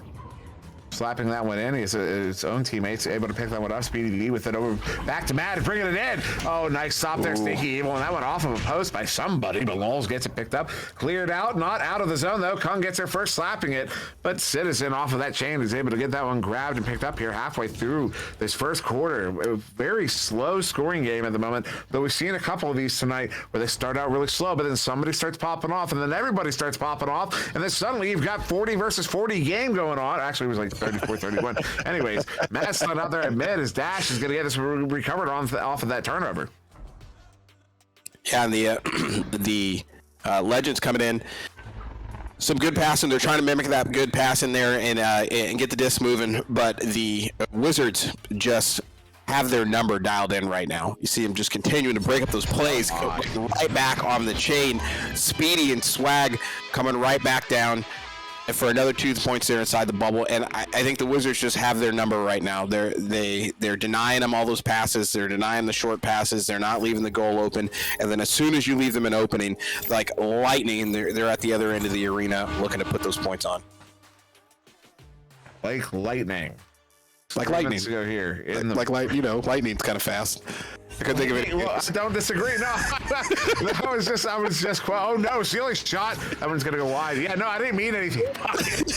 Oh no, lightning is fast. It is like lightning. I don't disagree at all. Genuinely. Mad now bringing this one in as an opportunity. No, did not get the lane though. Lulz stunned out. Nice play. Swag War gets another one in for the 2. That's gonna put his team up by 7 here. In fact, Swag War is the only player in the game here with more than a single goal. The only other players with goals in the game, Speedy V and Lulz, each with 2 points. And Swag's just established that dominance early, coming out swinging. I think he is going to be a very lethal weapon for this team for the rest of the entire season. Not that that's any surprise to anybody, but for the rest of this Pro Series, and more importantly tonight, because you're going to have to make a decision on whether or not you want to start double teaming Swag. There's now Lulz looking at an empty goal. That one's off of the post. Kong getting there. No, he gets stunned out, in fact. Speedy V with it. Looking for the clear chain there from the Nashville Legends. Swag War does get it scooped. Chain gets broken up, but Kong gets there first. Kong stunned out by Mad. Opportunity here. Mad setting this one up. Hit Citizen. Oh my goodness. Gets it in off of Sneaky Evil. And the Chicago Wizards are going to take a 9-point lead here with just over a minute to go. And the Legends got to find a way to stop this. First and foremost, they got to figure out their defense right now. Don't worry so much about putting points on the board, I think, where you can, obviously, but you got to figure out a way to stop this offense coming out of the Chicago Wizards because you saw right there Citizen and Swag waiting right on the bow tie, just with blood in their eyes, waiting for the first mistake so they can get right back into the goal. A nice move there by Citizen to get that one picked up, setting this one down. It's off of the wrap there. Open goal here for Swag. Sends it in, does not miss. Good for the 3. Oh my goodness. Still the only player with more than one goal in this game as this team goes up 14-2. And the Wizards are basically a pack of wolves right now, man. You've got to do something on the Legends side to go into the second quarter, figure out how to use these last seconds to find a defensive strategy that works to stop this team, or at least slow them down, because that is the only way you're going to be able to close this gap. You can put points on the board all you want, but if they're going to keep scoring like this, you're never going to close that gap. Long shot. Speak of the devil. There it is. Get it in. What a play there. Lulz from Sneaky Evil. Lulz hits it 26 meters out. That was a beautiful play from the National Legends. You watch it back. They came out 3 in a line there. You see it on the replay, and then they send it through the 2 into the hands of Lulz, and Lulz gets that open goal opportunity there. That is a setup play there. That is from the mind of a very intelligent player. As that one gets sent all the way down, one more opportunity here, one more shot maybe for the Wizards. No, that's going to end the round 14-5. National Legends do get the final goal. That's a couple of dings there at the end. But with that, we will take a quick break, a word from our sponsors, and we will be right back.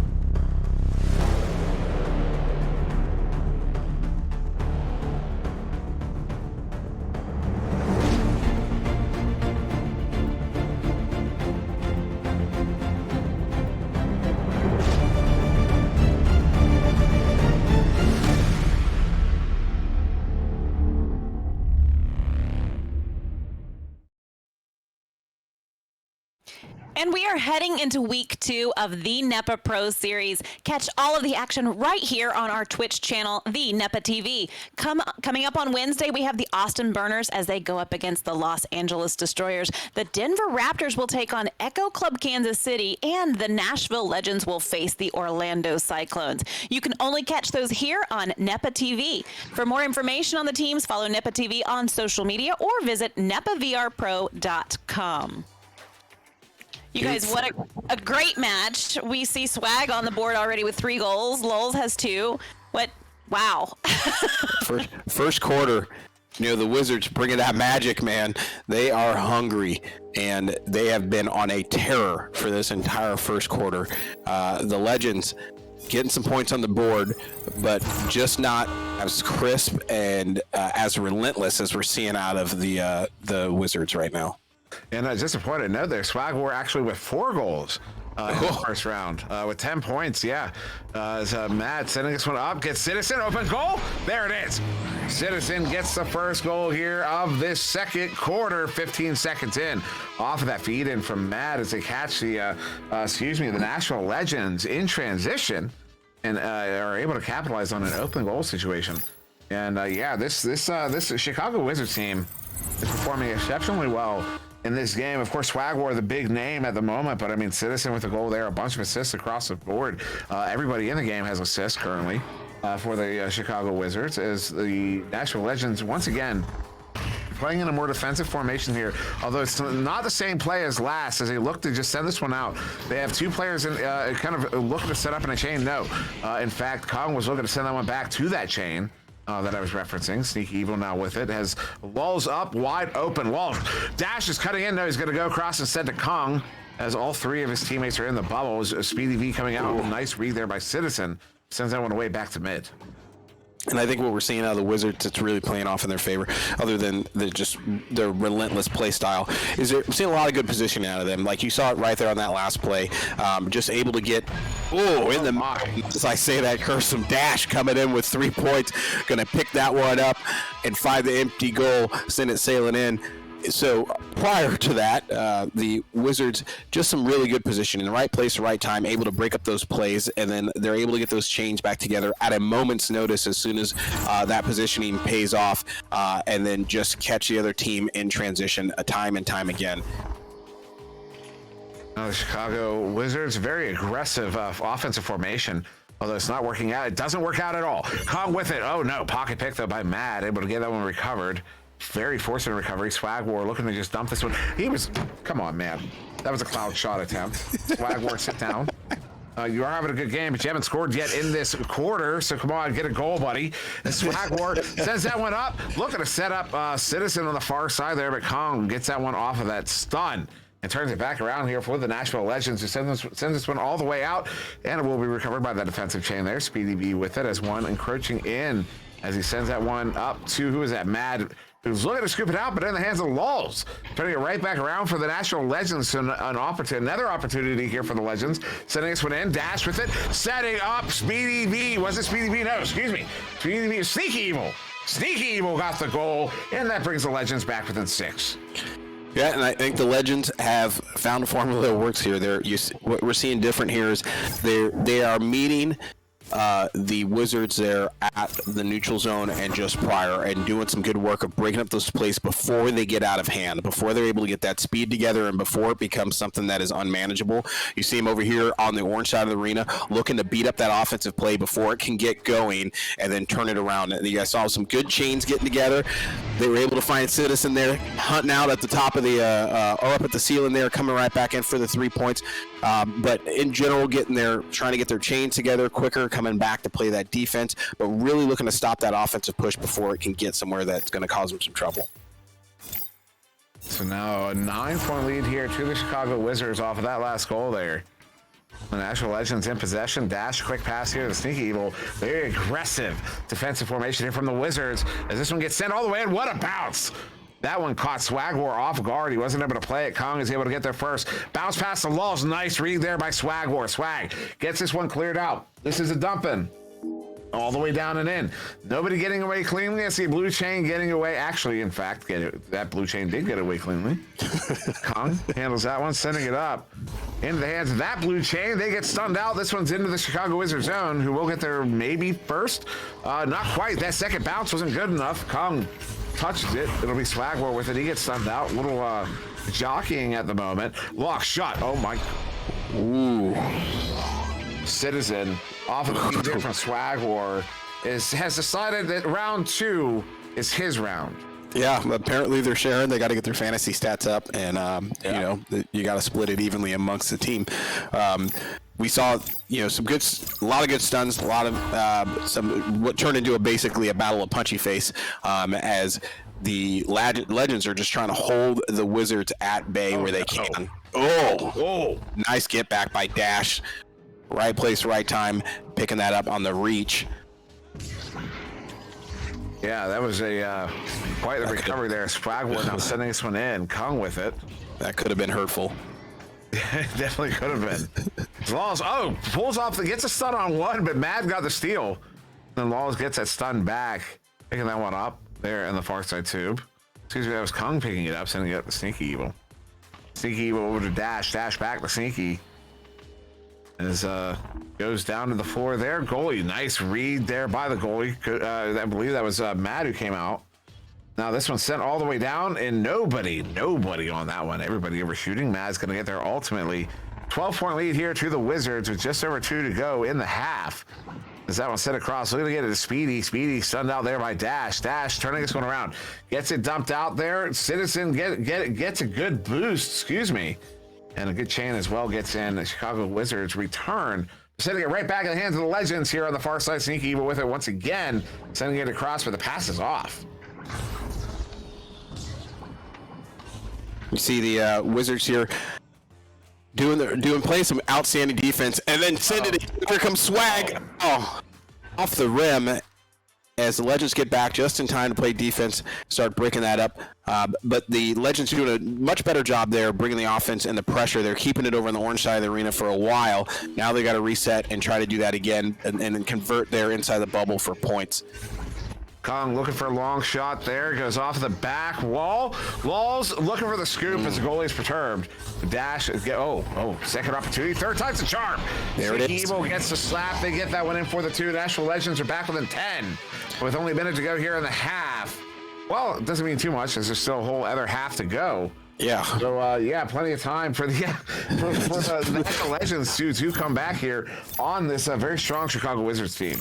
It's a fair amount of time for them to close that gap. A fair amount of time indeed. In fact, over 16 minutes of time. Over half the game remains. The Swag War with it there on the ceiling, juking away from that chain. Gonna go back to Mad here. Mad back to Swag Wars. They're going to run the clock a little bit, though. They're trying to get the defense off balance as Citizen wants to bring it in. No, goes one more pass. Dash with a good recovery, although Mad somehow gets it back, and it will be in the hands of Kong, who gets it sent out of the bubble. 30 seconds to go in the half as that one is loose for a moment. Headbutt there, sending it all the way through. Good three-man stack.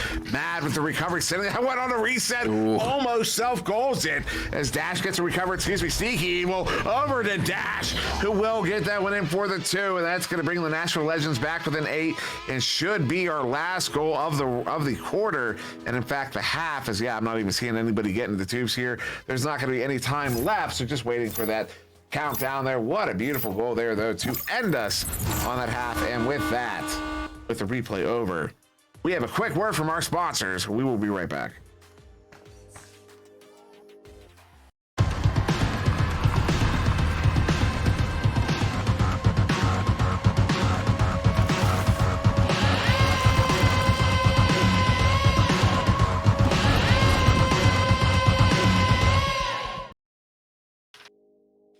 The NEPA Charity Cup, a LAN event you don't want to miss, will be March 18th through the 20th in St. Louis, Missouri. Busch Stadium is hosting the NEPA Charity Cup, supporting Special Olympics. Come on out to the Redbird Club for the LAN event that will put faces to the names that you interact with in the community and help support a great cause. Head over to nepavrpro.com for more information. You guys, I had a chance this week to catch up with a Florida laser shark, the one and only Thunderfoot. So let's take a peek and see what he had to say. So tell me about the name Thunderfoot. Where did it come from? So Thunderfoot is actually a nickname I've had for an extremely long time. I grew up playing soccer, and when I was about 5 years old, my parents actually dubbed me Thunderfoot on the soccer field. And I've had a hodgepodge of random gamer names over the years that I've tried to have and, make them sound cool and fun numbers and underscores and whatever else and big numbers on them. I don't know. But anyways, I kind of went away from my gaming career for quite some time. I went to school, really hit the books, focused up, got through college, and now I'm back in the real world. And I've kind of transitioned back to that old gamer name that I had when I was younger. So I have a clip that we're going to show, and then we're going to talk about it, okay? Okay. With the 5th and final pick for the Florida Laser Sharks, they've elected a young player that have started relatively soon and have worked their way up to the ranks. The Laser Sharks have selected Thunderfoot. Kansas City, you are now on the clock.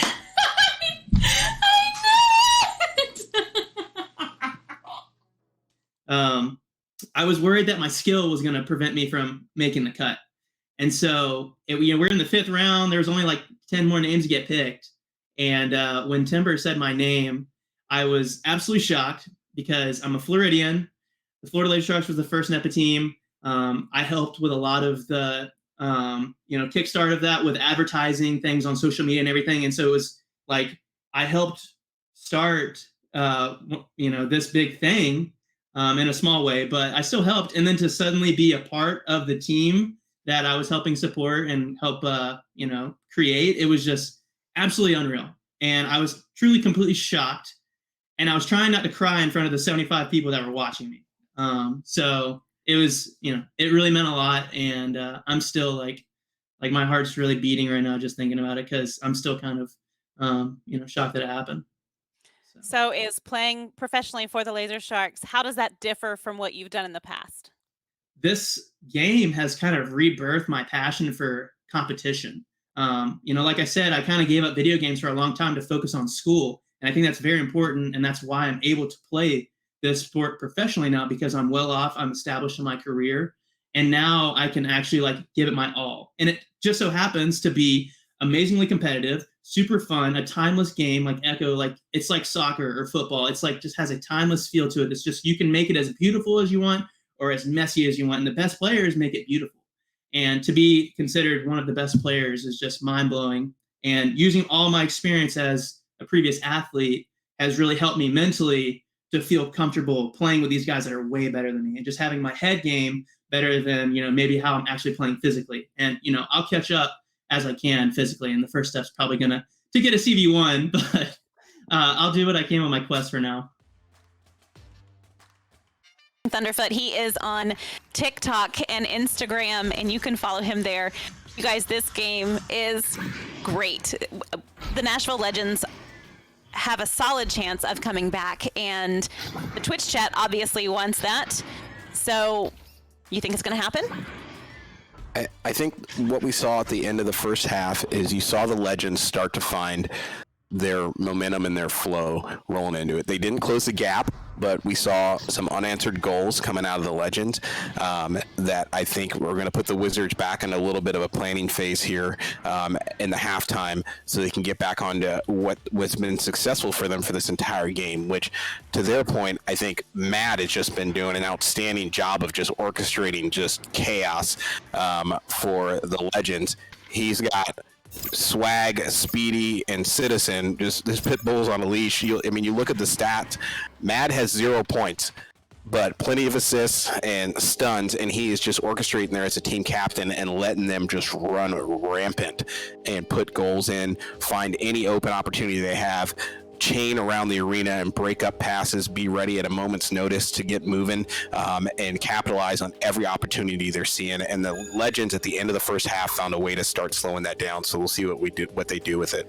You know what? One of the other things I want to point out here. So the first Swagwar got those 10 points. He got them in the first quarter.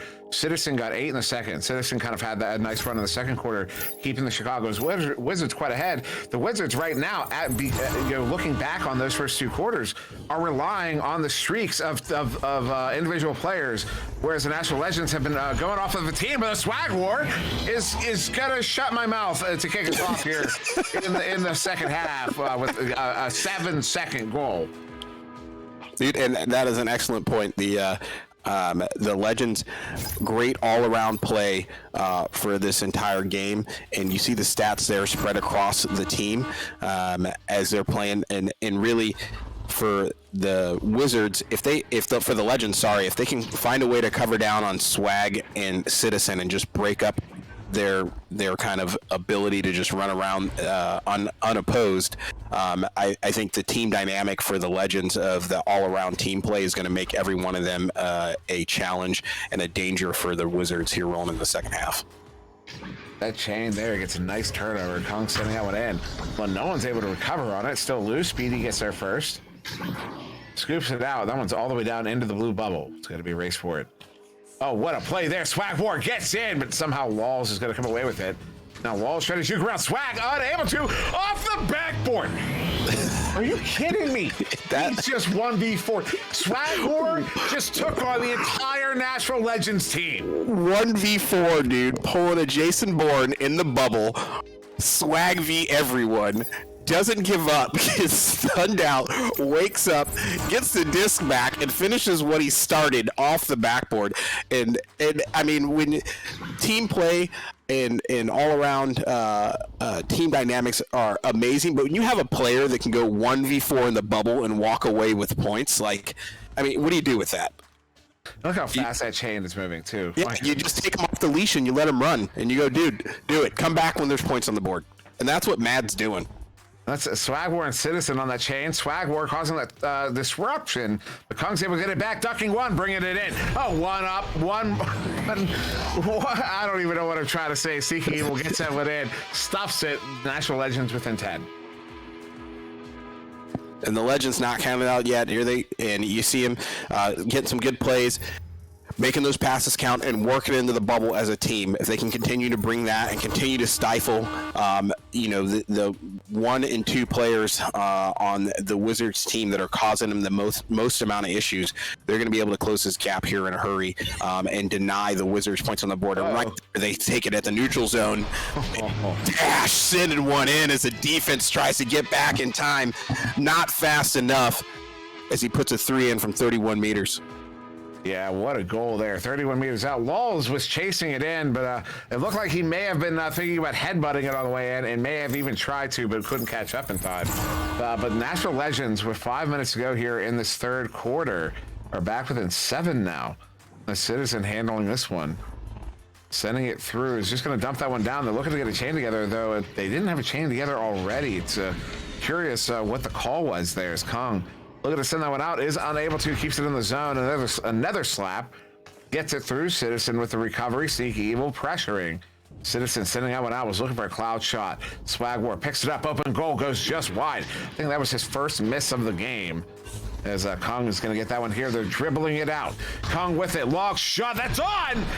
Right as the defense gets back to it, they're not able to get there in time. The Nashville Legends are back within 4. And it's working, and I know it's working, and how you can tell it's working is that you're seeing Wizards gameplay slow down.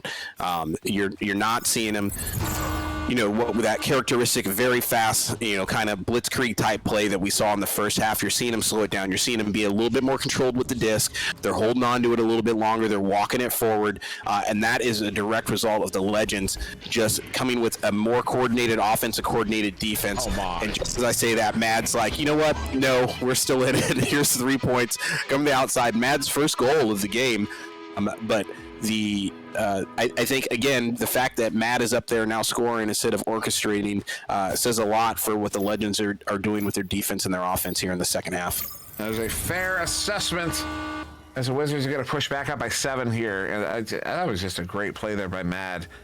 They played a little monkey in the middle and got bit by the monkey, his dash, sending this one up to Kong. Kong looking for that long shot, goes uncharacteristically high. Swag War picks it up, sending it up there to Speedy. Speedy looking for a dump, and I believe he was looking for just a skim there, but Citizen, long shot, goes wide. Mad gets there with the recovery. What a pocket shot. Hits it there, I believe. Was that a no look as well? I'm unsure. But that puts his team back up by 9. As just as the Nashville Legends were within reach, the Chicago Wizards started running away again.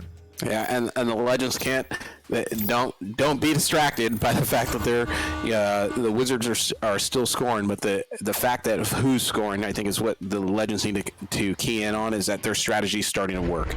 They just got to stick with it. A little bit long there off the shield, but continue to bring that, make some smart decisions. Gets right in front of the shield. Yeah, just stopped them like a Thanksgiving turkey. Wall shot is low. Thanksgiving is coming up, so that is now a relevant reference. I know usually I'm just saying it, but now it's seasonal. Now it means something. Yeah, now it means something. It's pumpkin spice season, my friend. Oh goodness! I tried a pumpkin spice latte. I took 2 sips. I was done with it. I was expecting something like hazelnut. I was wrong. Yeah. Wrong. I mean, millions of people can't be wrong. You have to like it. Get on board. You get a raspberry for that. Citizen far side. Goodness gracious! Less than 2 minutes to go in this quarter here. Slowing it down right now are the Wizards. This Mad's looking at Speedy. No, he goes below there to Swag War. Oh, the underhanded shot. It's going to get grabbed there by Walls, who turns that one around. Minute and a half to go. That one's all the way down almost into the orange bubble. Kong's going to get there first. Speedy pressuring. Kong couldn't figure out his options. Dash with a good recovery. Gets it back to Lulz. Lulz bringing it in. Wanted to take a shot. Didn't get the lane. Oh, Kong with a good recovery. Gets it to Sneaky. And Sneaky with the sneaky goal. The Nashville Legends are within 7. Yeah, per his namesake, I didn't even see him. He was hiding behind the Geo, from my point of view, and it just came out of nowhere. I was like, why is that shot so wide? Oh, never mind. It was a pass. Yeah, that was phenomenal little setup there. Wizards, a minute to go in the quarter. Oh, no, that setup, it works out, Citizen. Up to Swag. Swag, pocket pick by Lulz. Lulz dumps that one out. They have a chain together. Both teams have a chain together. Getting in there are the blue team, the Nashville Legends. Although they weren't able to force a turnover twice now, they got the players with the disc and weren't able to force any turnover. No stun, no nothing. Swag War with it now, sending this one in to Mad was scooping that one, was trying to get it to Citizen on far side. But Swag with the recovery again, sends it to Speedy on the back line, looking to pull that defense out. They do, sending it in. One more opportunity here for a goal. Swag brings it in. Goalie is stunned out, hits it, and that's going to put the Wizards back up by 9 here. Probably to end the quarter, though. There's about 6 seconds on the clock. Yeah, we'll see what the Legends can do with it here in the final seconds of the third quarter. doing good work, and the Wizards just hanging on to that lead. And the Legends are doing good work there, adjusting their strategy, bringing that team play. We'll see if it's going to be enough here in the fourth quarter with the time they have left to close it out and continue to stymie the Chicago Wizards. And that is now the end of the third round. Nashville Legends still down by 9. Wizards up 33-24. And now a quick word from our sponsors. We will be right back. One American with a burning desire to save the world from high prices. He is the stuntman that saved the world. A man that brought the world together because of his love for Honda. One man with 4 wheels strapped to a parallel twin engine. The stuntman that saved the world.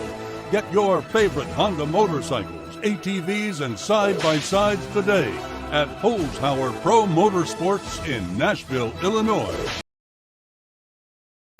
Friday nights at 9:30 Central, 10:30 Eastern. Head over to nepavrpro.com/late night for Late Night with Ivan Thrive. You never know what you might see when Ivan sits down with your favorite Echo Arena players and teams. Go over to nepavrpro.com/late night Friday nights at 9:30 Central, 10:30 Eastern to catch Late Night with Ivan Thrive. And we are heading back, about to be back in the arena for the final round of the evening with the Chicago Wizards at a 33 lead over the Nashville Legends with 24 points. So let's see what happens in this final quarter. I think fourth quarter, not reflected in the score, but you saw a definite upshift there in the Legends' play and strategy in the third quarter.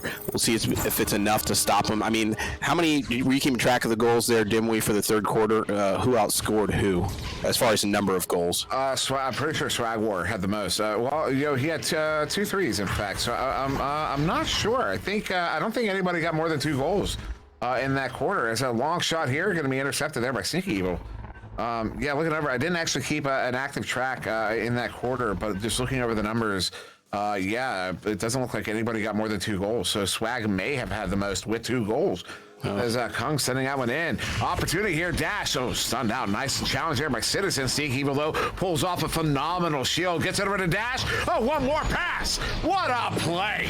What a play. That right there is Echo Arena IQ on display. Yep. Nice work. Stuck with it inside the bubble. Stuns out the goalie with the pass up to the ceiling, coming down just above the nest for 2 points. And really just finishing the play, and I'm putting on a clinic there of how to beat up the bubble. A clinic indeed, yes. Yeah, that's exactly right. Swag War with it. He wants to take on the defense. The defense is not biting. Now they are. That's what he was looking for. There it is. That was it. There it is.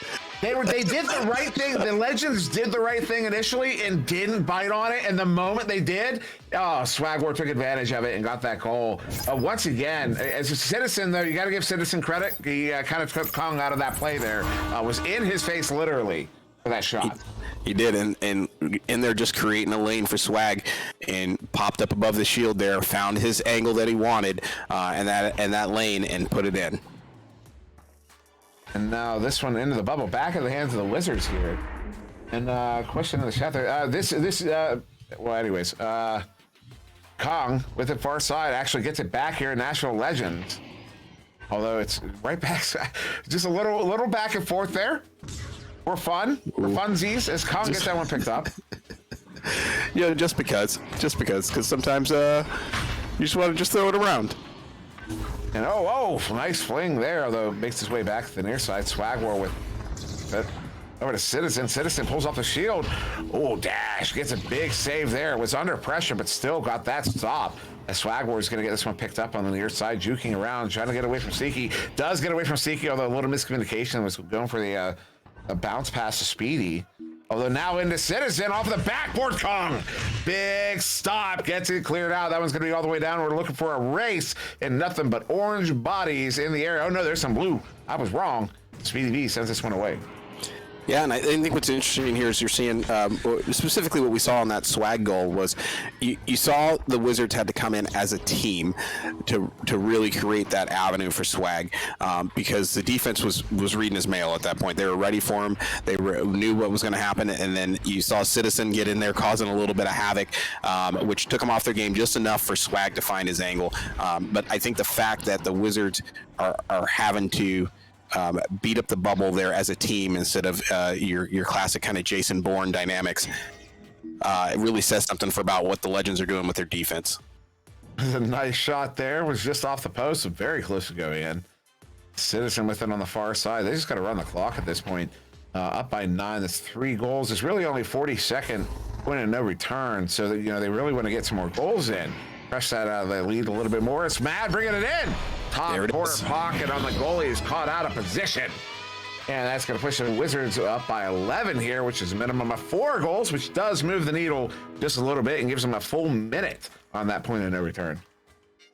Yep, and the Legends are quickly running out of time here. They've got to put some offense together, keep the defense going like they've been doing, but they've got to put some points on the board, and by points I mean some threes. They've got to close this gap in a hurry, and what that's going to do is force the Wizards a little bit on their heels and force them to make mistakes because they're going to be fighting to keep that lead that's not so comfortable anymore, and it's going to allow the Legends to get in there, capitalize on those mistakes, and close this gap and walk away with a min-point win here at the end of this game. If they can do that, I think they've got it, but if the Wizards continue with this onslaught and they aren't able to stop them like we're about to see right here, 3v2, nice grab, then it's over.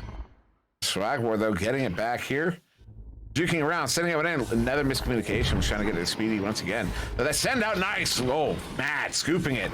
Wasn't quite able to get it into the goal there, but it's right back in the hands of Swagwar. Open goal. There it is.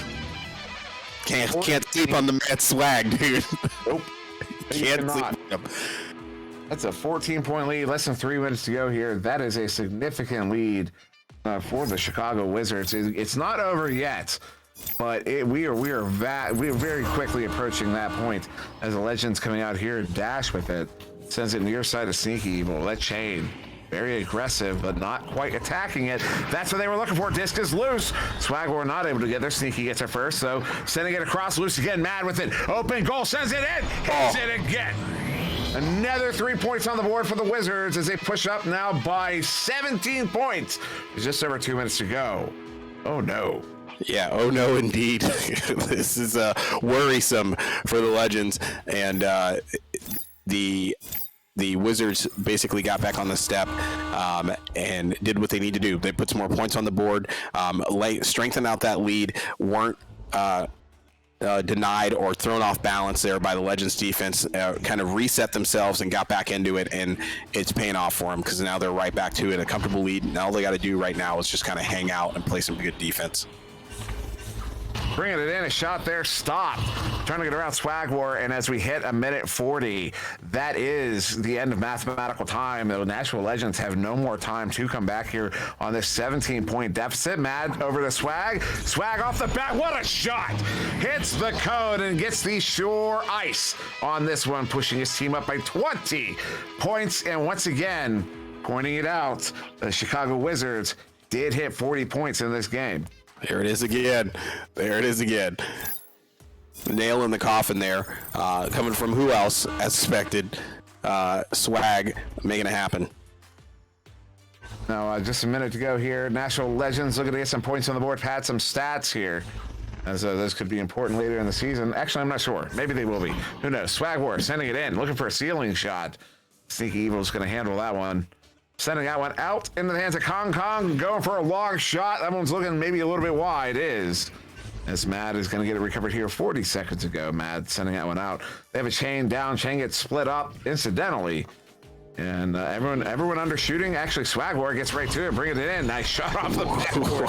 Wow. Play to the whistle. Play to the whistle. And Swag says, I didn't hear no fat lady. And that's going to put his team up by 22. Still going. Still going. He's padding stats at this point. Oh, yeah. And you can't blame him. Cannot blame him. As I hope to see a scoring race by the end of the season. See who's got most points, most assists, that kind of deal. Hockey has it every year. It's very exciting. As now into the bubble here, picked up. Oh, stop there by the stun. But that will end the game right there. Chicago Wizards are going to take this one over the National Legends, 48-26.